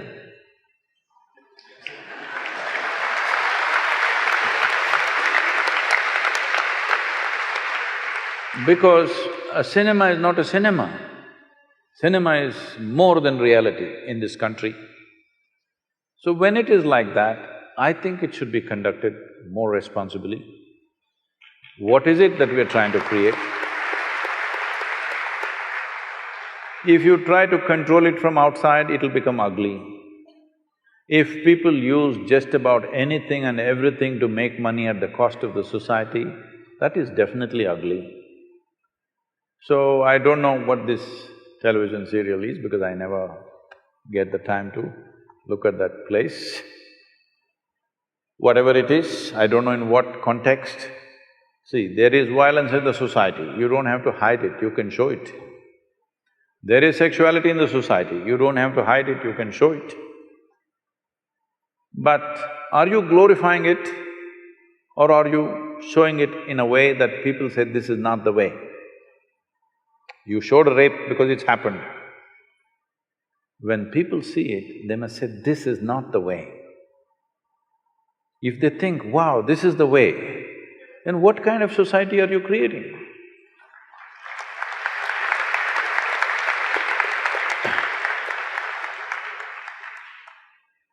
So, many times this has come to me in various different forms, this kind of question. I think people are hiding behind art. I'm sorry if I say anything wrong. People are hiding behind the term art. If it is art, it should not be so commercial. You're doing commerce and you're calling it art. There may be some artistry involved in it, we appreciate that. But there was a time when we were growing up, there were art movies and there were commercial movies. Now there is no such thing, commercial movies are art. So commercial movies are made essentially to make money. Somebody is investing to make money, nothing wrong with commerce, because nothing wrong with commerce, nation's commerce has to develop in all levels. So entertainment is also commerce, it's fine. If it is commerce, then it must be controlled, there must be proper… For every commerce, there is a certain amount of control, isn't it, in a society? In this society, though today everybody, at least a big percentage of population is drinking, still we are holding on to it that you cannot advertise alcohol. They will show an alcohol bottle and say CDs and music. Yes or no? Sparkle water. Sparkling water. That is okay, but CD and music, how does it come, I don't know. Anyway, I'm saying when we see it is going to influence the society in a big way, there are controls. So, if something is going to impact the society, there must be some sort of control.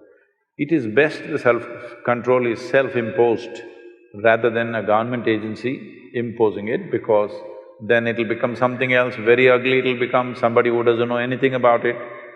It is not about deciding what people should see and should not see. It is about where do we want to drive the society. Right now, more than… I don't know about this television serial, I'm continuously speaking about all the… what are these… video games. A 5-year-old child enjoys shooting people. That's the only thing he plays. He enjoys shooting people on the screen. It's quite good because it doesn't spill blood anywhere, it's okay. There it spills, but it's okay. Now when he becomes 18, doesn't he want to get a little real? Hello? In United States, the school shootings are happening. People think it's an American phenomena. No, no, no. If there were guns in Indian homes, it will happen. Hello? You think it won't happen? In America, in every home, there is more than one weapon, all right? In almost every home, there is more than one weapon, minimum. There is at least a shotgun and a handgun, for sure. We have toy guns. Not that, Kids, I'm saying yeah. real firearms. Yeah. So there is excess, so it is only happening in America. But if there were weapons in Indian homes, even here kids would be shooting each other, for sure. When emotions fire up, you want to shoot, isn't it? So from the age of 4, 5, if you're practicing how to shoot people, when you become 16, 17, 18, don't you want to get real? Don't you want to see some real blood? I don't see what's wrong. If you are cultivating your children to do this on the screen continuously, what is the problem for you if he gets real? Or if his friend gets real and he shoots your child, what is the problem, I'm asking? Because you must understand, certain actions have certain consequences. This must be handled responsibly by people who are creating those things. If you bring laws for everything, then society becomes ugly. Government cannot manage these things, people should manage these things. So if somebody makes such a thing, people should not go and watch it.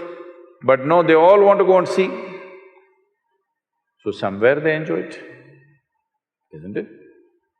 Today you see any of the Hollywood movies, it's not like before. Before also they were shooting, but now it comes, the bullet enters and the brains splash and there is a rerun. Again it comes in slow motion and splashes all over the place. People are enjoying it. Once you enjoy these things, then violence is inevitable on the street. It's just a question of graduation, isn't it? So, what kind of society we want to create?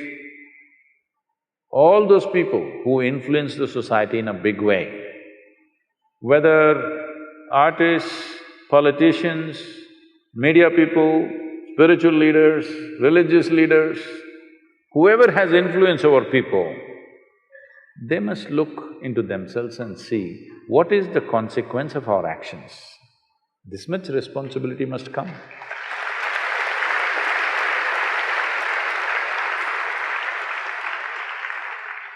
Sadhguru, here. Ooh. How did you grab the same place. microphone? Yeah. I have a question.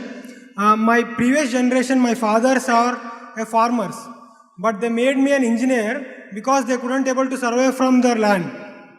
So the complete generation of my 5 fathers has converted to engineers or some other works. Oh. So entire farming is vanished there. I am interested to do farming, but because of the survival problem, I came to an engineering.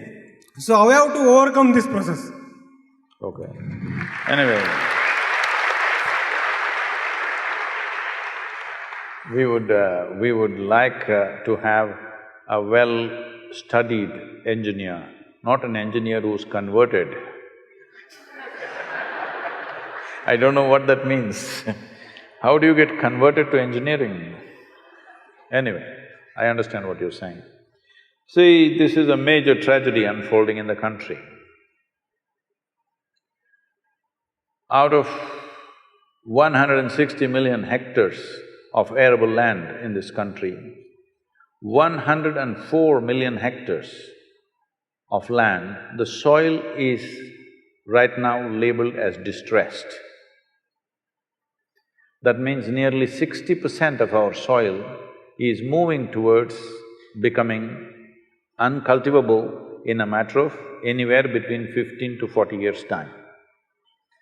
In 40 years' time, the fertile lands that you have seen will turn into uncultivable land, maximum 40 years' time, anywhere between now to then. How does this happen?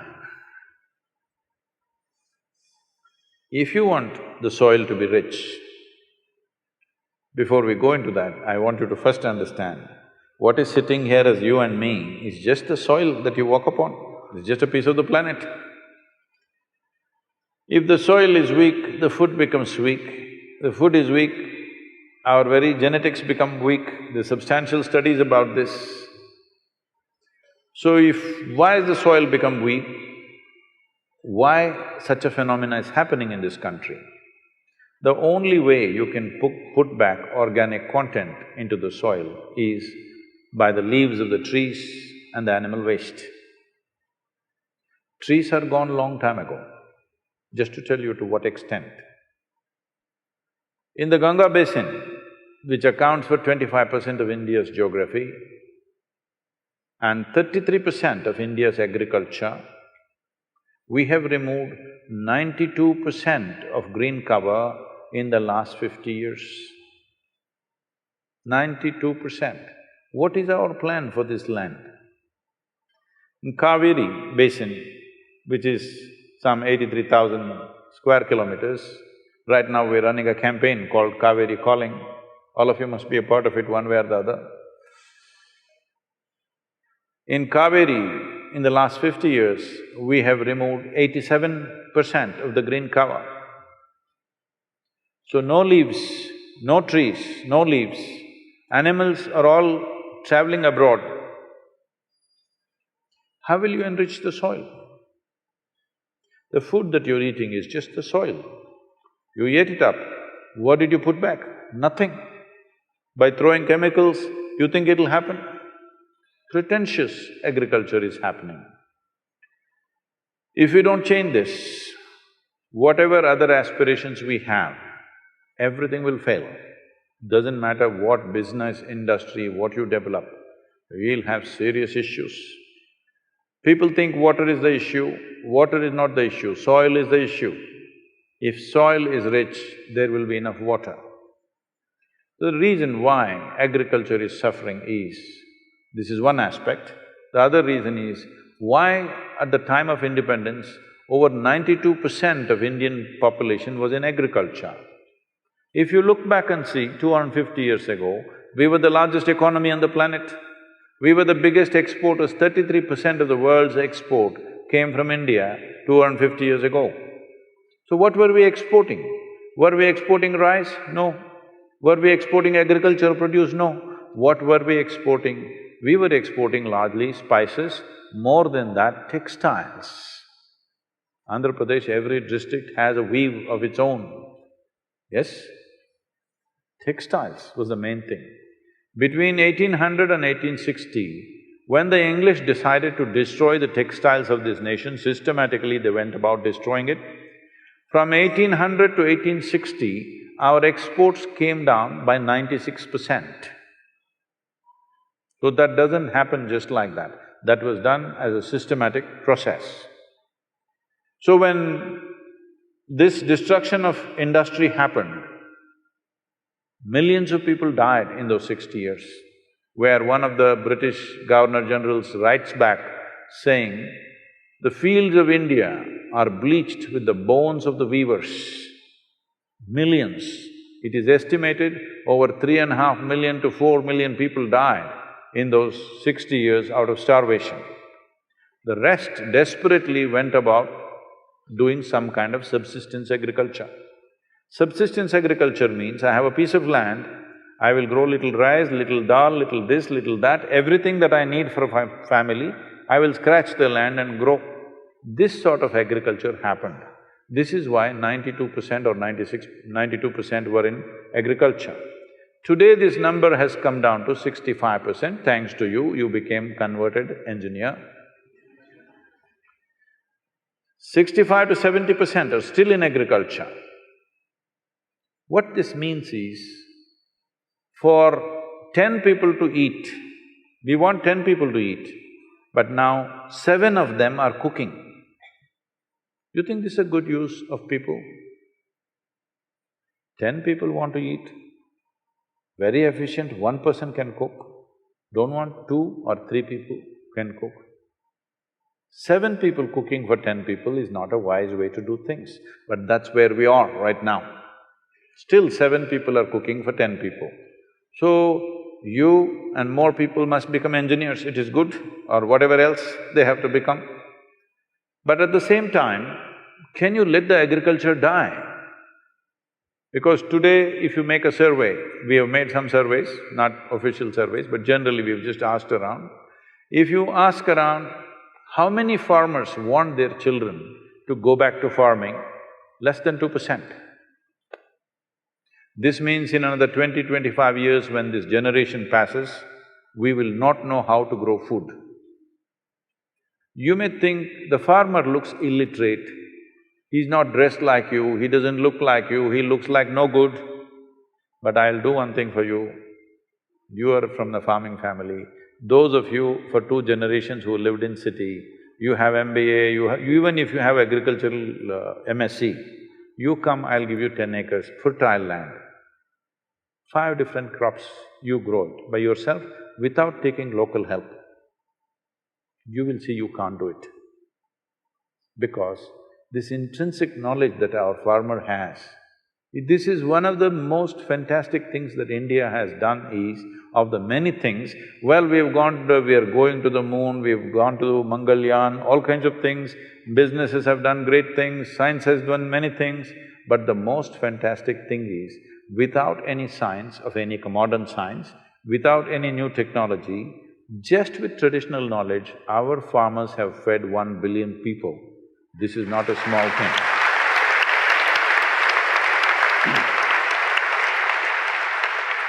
So this transition from farming to other things should not happen out of desperation, should happen as a good plan to do.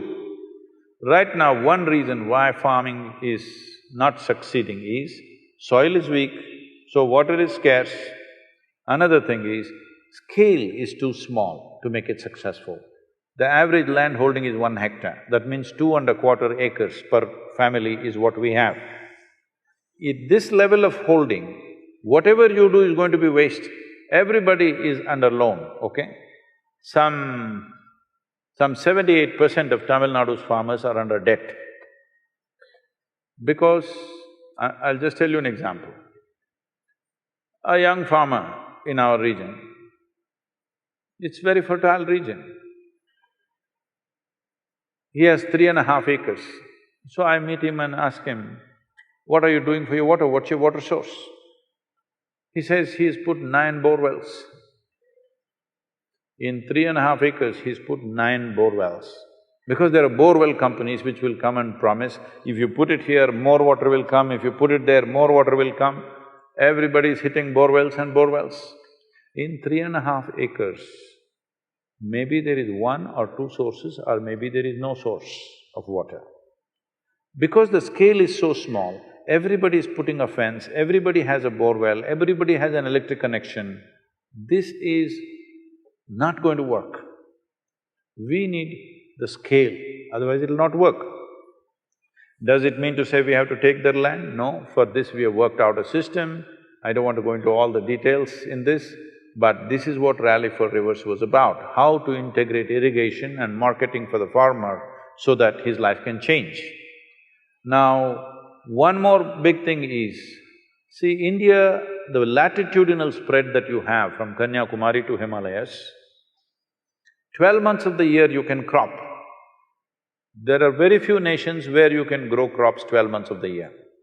From Kanyakumari to Himalayas, you can grow literally almost anything you want in the world. If we handle this land right, we can provide food for the entire world. It's possible to do that.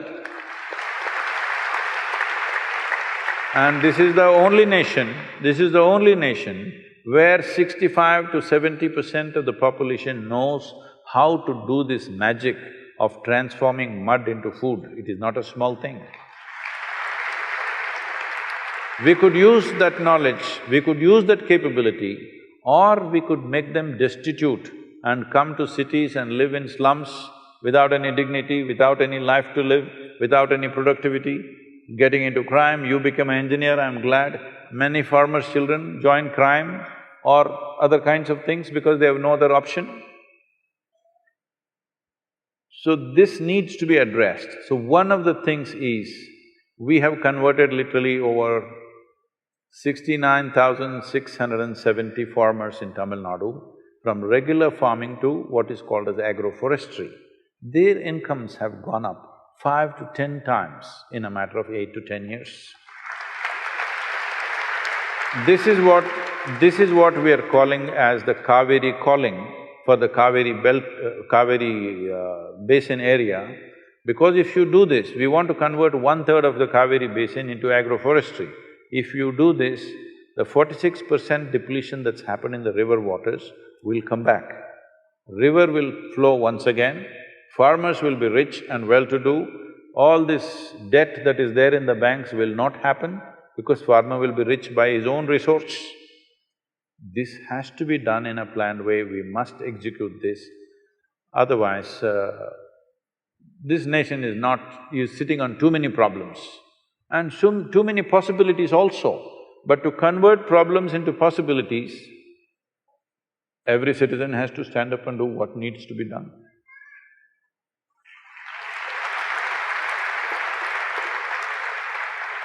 Namaskaram, Sadhguru. Where are you? Sadhguru here. Okay. When a movie is made, the idea and the story is… The question is for him. No, Sadhguru, it's to you.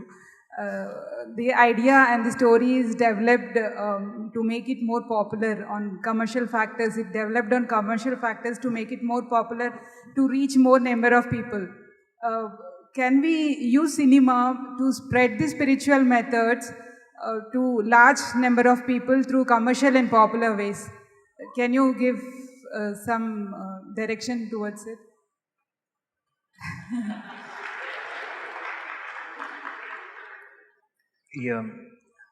దీని మీద cinema తెచ్చా అంటున్నారా ఇలాంటి? To spread the spiritual methods, yes. Yeah. I mean, how do we use cinema to take the spiritual methods more to the… make it more popular? తీయచ్చండి, బ్రహ్మాండం తీయచ్చు, but set expectation ఉండకూడదు. ఈ వీకెండ్కి ఎంత కలెక్ట్ చేయాలి అలాంటివన్నీ పెట్టుకోకూడదు. బ్రహ్మాండం తీయచ్చు, బట్ తర్వాత కలెక్షన్స్ మాట్లాడుకోకూడదు అంతే.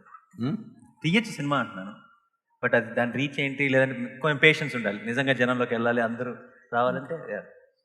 బట్ సినిమా అంటే ఒక కథలాగా చెప్పాలనుకుంటున్నారా? అది చేయొచ్చు, కానీ నేను చాలా చాలా మంచి విషయాలు అప్పుడప్పుడు దూరుస్తుంటాం సినిమాల్లోకి, కొన్నిసార్లు కుదరదు. Sadhguru, can you give some direction on this?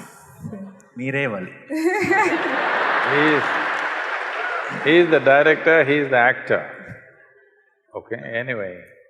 See, cinema means you're thinking in terms of the big screen. Well, it's not that it's not a possibility. The question is, who will go and watch it? It has to be commercially successful. Commercial success means people watched it, all right? This happened. This is about 10 years ago maybe now. I was in United States and I was talking to somebody who's some kind of an expert on internet affairs. So, I never get to go on the net and browse this and that. I never have the time to do those things. So I asked him, what are people looking for? Everybody is looking at their screen, what are they looking for? Very casually, very casually, as a matter of fact, he said, Sadhguru, about 70% of the data is pornography. I said, what? He said, yes. I said, I don't want to believe this kind of nonsense. 70%, is it pornography? It's not possible. Then I checked with a few other people, they all say, yeah, it's around that much, maybe 65, 70, something. And what else are they using this for? There are many other things, drug sales, arms sales, all kinds. More than anything, what really kind of brought disgust to me was 1.6 million children below 15 years of age are sold on the internet every year. When we sell our children, as human beings, we've hit the bottom. There's no further down to go. Huh? When we start selling our children to be used in all kinds of slavery, this means we've hit the very bottom, there's no further place to go, isn't it?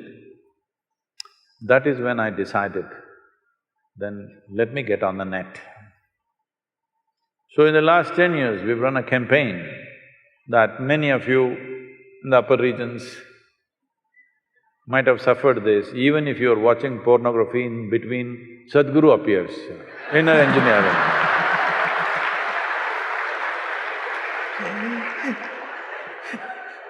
I'm saying this with some glee because when such a phenomenal technology is available to us, is this what we do? See, many great beings have come on this planet, but when they came, if they spoke, hardly 10 people heard. In the 10 people, all kinds of things. Today is the first time you can sit here and talk to the entire world. When there is such a tool in our hands, if we don't transform humanity now, that means we have no intention at all, isn't it? So your question is very relevant, but will our natural star make a movie on spirituality? Biopic Sadhguru.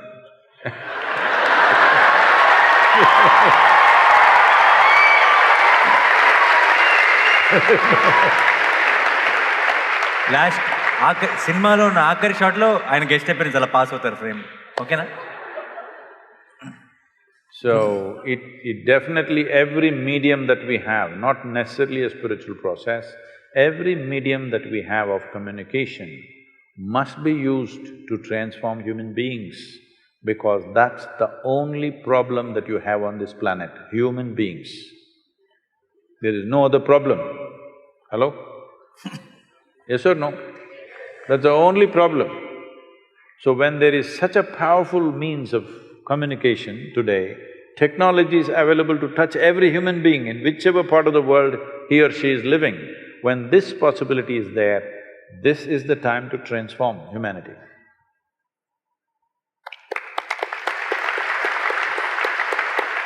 Namaskaram, Sadhguru. Here, Sadhguru, in the front, to your left. Namaskaram. Sadhguru, I would like to know how realized beings, only some of them become gods and others don't. Is there any science behind it, or do they come with any predetermined… No, they just life? have to die. So for example, after Gautama, so many would have come, but I think only you are doing such phenomenal things on this planet. What are you trying to tell me? I'm saying only you are likely to be the next god, but then already you are a god now. But I'm saying, why only you? For example, in these 30 years, so many disciples, so many people you have cultivated. Would you make one of them as capable as you? In the days to come, in the years to come, can we see one of your disciples as Sadhguru?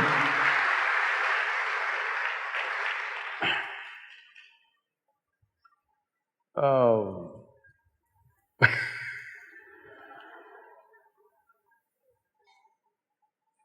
Gautama became a Buddha, did not become a god. Buddha means one who is a dada over his buddhi. One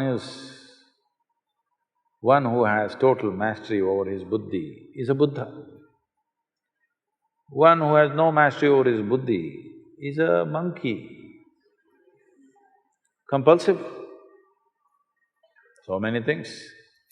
Tell me, what is it human beings are suffering? Their own intelligence, isn't it? If you take away half their brain, they will sit peacefully. So they don't know how to handle their own intelligence, that's all they are. So in this, where does God come from? You must understand, this is a godless culture. Please listen to me carefully. This is a godless culture. There is no the God in this culture ever. This is a culture where we always told you, your life is your karma. Did we or not? Huh? What does it mean? Karma means action. When you say, my life is my karma, It means you are saying, my life is my making, whether I'm making it unconsciously or consciously. This is not a culture to look up, this is a culture to look in. This is not a culture where you want to go and sit in God's lap. Here, this is a culture which does not value God more than freedom, because mukti was our highest goal, moksha was our highest goal, not God, isn't it? Now, imported ideas you've got, see, they all know what is God, what is heaven, the geography of heaven, they know the entire details. In this culture, we still don't know who we are. We are asking, who am I? This is the most profound question. The best thing about being a Hindu is, you're confused. Yes, it's very good. Because this is a geographical identity. This is not a religious identity which builds you confidence. I know this, God is with me. There's no such thing here. You don't even know who you are. So you're a natural seeker. Once you don't know, once you realize you do not know, we can try an experiment with you. Suppose I ask you to walk from there to there now. You will walk very self-conscious, how others are looking at you, this, that. Walk like this. Suppose we turn off the lights and make it pitch dark. Now I ask you to walk from there to there. You will become super alert, isn't it? Hello? The moment you don't know what is the next step, do you become super alert or no?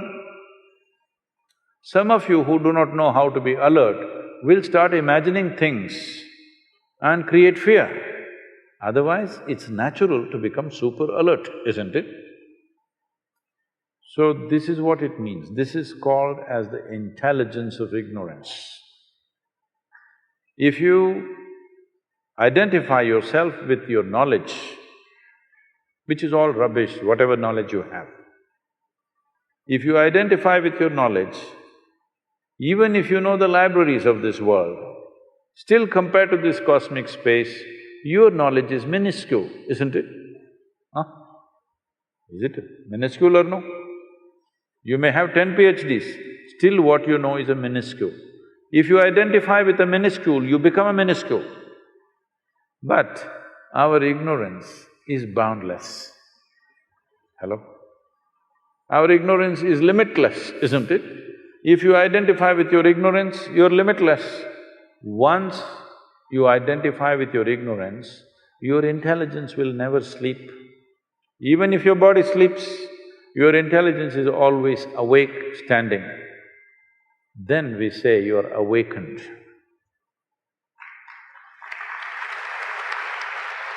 So, in this culture, because it's a godless culture, when we find a human being who is accomplished in a way that you cannot believe a human being can do these things, then we say he's a deva or he's a deity. So, we say somebody is awakened because he is able to see and do things that you are not able to do. You naturally look up to him. So we make him like a deity. The word God comes from outside. We don't have a word for God, please see this. We call it a murti, we call it a yantra, we call it by different names. It's very appropriate. In this culture, people are referring to Tendulkar as cricketing God. It's not wrong.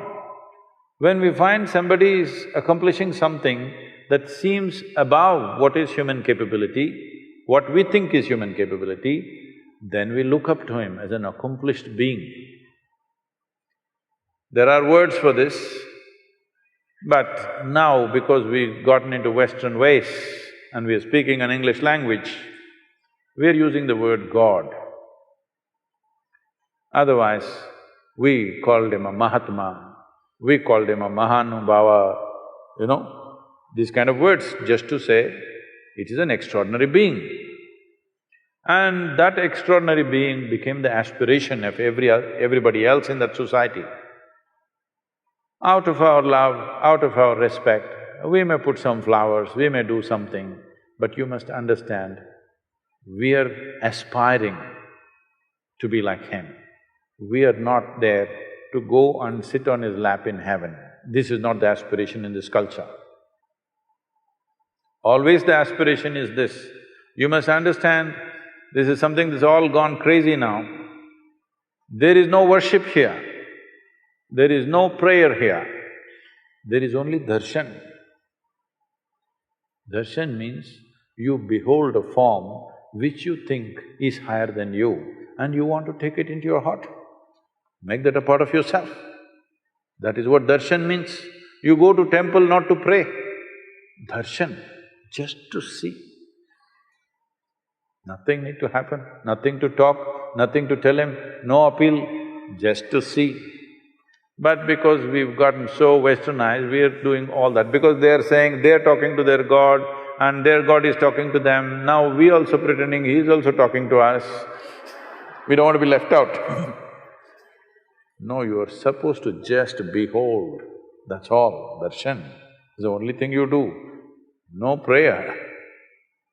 So, this is a hodgepodge thing, so you're saying this. Gautama did not become a god, people are aspiring to become a Buddha.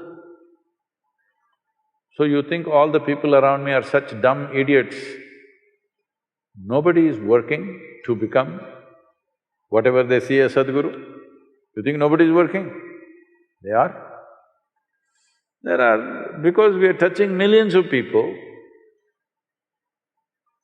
nearing 1 billion now, because of this, some people just watching YouTube and they think they're doing well. Some people are on daily quote and they think they're doing well. Some people have done inner engineering and they think something is happening. So what is the difference between an established process, actually something that you have to do with yourself like inner engineering or further programs, and just watching talks or even being here is, one is titillation, another is transformation. Titillation means you know what? It's entertainment, spiritual entertainment. Little, maybe the way you think and feel you change a little bit. This is not transformation, this is a little change. It may help you, I'm not saying it doesn't help, it helps, but there is no transformation. Transformation means you as an individual is a form. This form should transform. If that has to happen, something more profound has to be done. We are seeing, we are looking for sponsors and other things. If it comes through in the next few months, we may roll out inner engineering programs free of cost.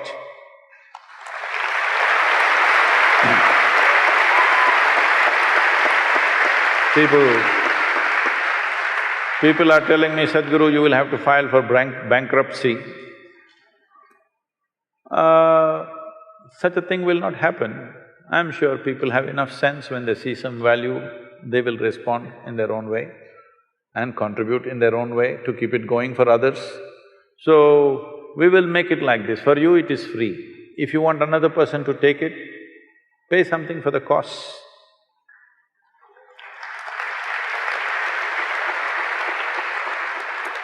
One last question. Namaskaram, Sadhguru. So we have an Indian tradition of like going to priest for a baby's name. So, and also when people start believing in some other religion, they change their name. So I have this question that has a person's name, like does a person's name have an influence on what he becomes?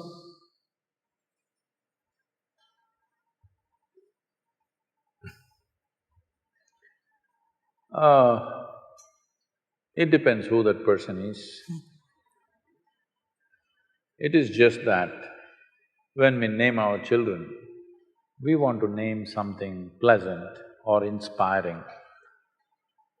The official name we want it to be inspiring, The pet name at home, we want it to be pleasant and sweet.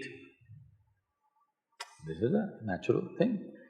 Why we want it to be inspiring is, when we utter, anybody who utters his or her name should feel something. Because your name has not only impact on you, it has impact on others because they are the people who say the name most of the time, not you. You don't go on chanting your name, it's the other people who say the name.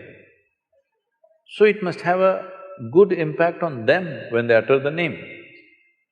There is something called as sound. There is sound? Hello? The existence has sound. Words are created by us. When I say word, when you give a meaning to a sound, it becomes a word. If I say boom, if you give a meaning to that, it becomes a word, isn't it? But boom is just a sound. So sound exists. Today modern science is telling you, everything in the universe, including your body, the planet, the solar system, the galaxies, everything, if you look profoundly enough, there is no physical matter, it is just a reverberation, vibration. Where there is a vibration, there is bound to be a sound. The question is only, is it within your hearing range or not?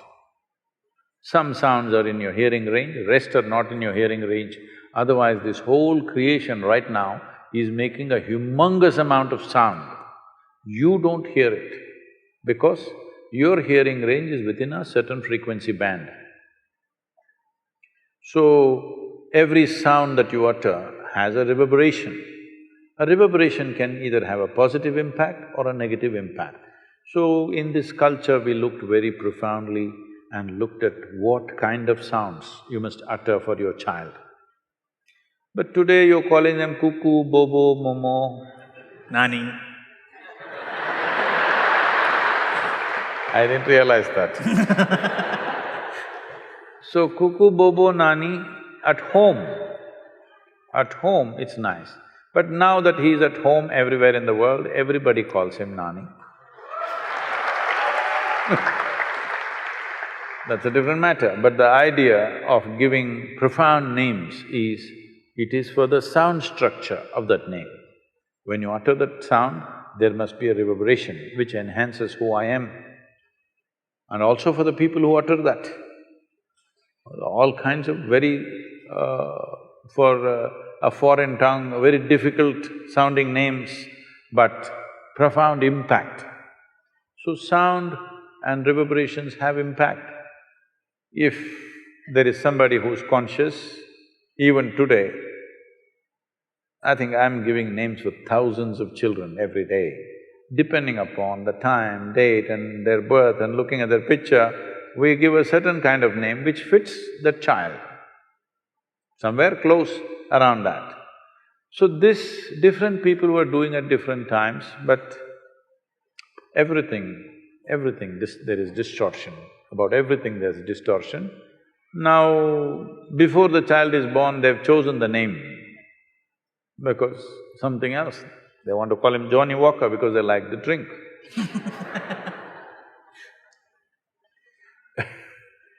So, times are changing, but the existence has not changed. Only the social times are changing. Existentially, nothing has changed. Reverberations are reverberations. What has impact on you has impact on you. Positive impact, negative impact is there in the world. Is it a deciding factor? No. You can have any kind of name and still live well. But we are trying to use every kind of support that we have, why not? Every little support becomes valuable when difficult times come, isn't it? If your name is Shiva, every day we have to utter the name Shiva, Shiva, Shiva. Even if we are not thinking of that one, just looking at you, we are saying Shiva. Even our dogs were named like this. Only today, because of the English people, lot of people think in every family I see, it's just crazy. They have all Indian names, but the dogs have always foreign names. This is because This whole having a dog as a pet came from the English people because they were feeling lonely away from their homes. They loved their dog, cuckoo, bobo, momo, momo, all that. We had dogs, cows, animals in the house. I have one, Guruji. His name is Subramanyam. It's a beagle, Subbu. I did a film called Everyday Subramanyam, so we named him Subramanyam. Subramanyam is a good name for him. So we named everything like that because we have to utter it every day. One way or the other, we somehow utter sounds which are beneficial to us. Thank you very much.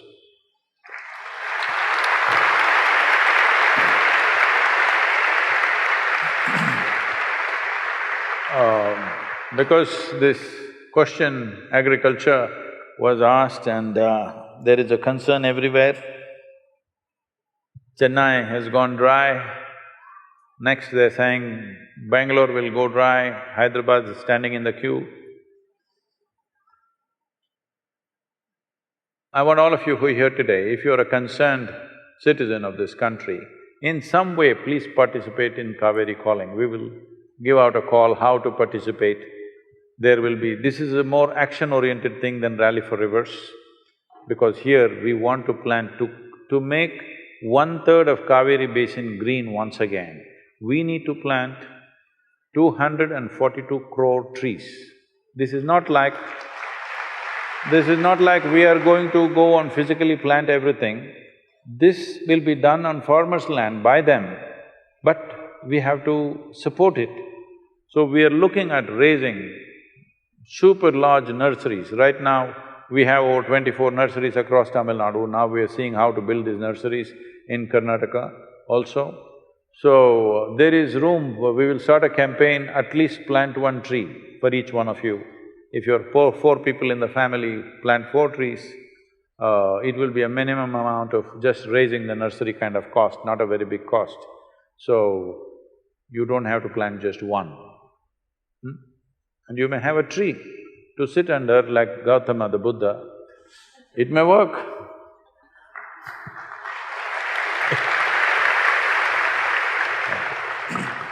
Thank you very much. Concluding… If you want to say something, please. Yeah, I just wanted to say, I just told few of my friends that I'm going to meet sadhguru. So I thought they will tell me to take blessings or, they'll tell me questions what to ask. But you know what they said? They said, give him a hug, man, they said. You are cool, sir. This is a trick. No. It's a trick. No, it is not a trick.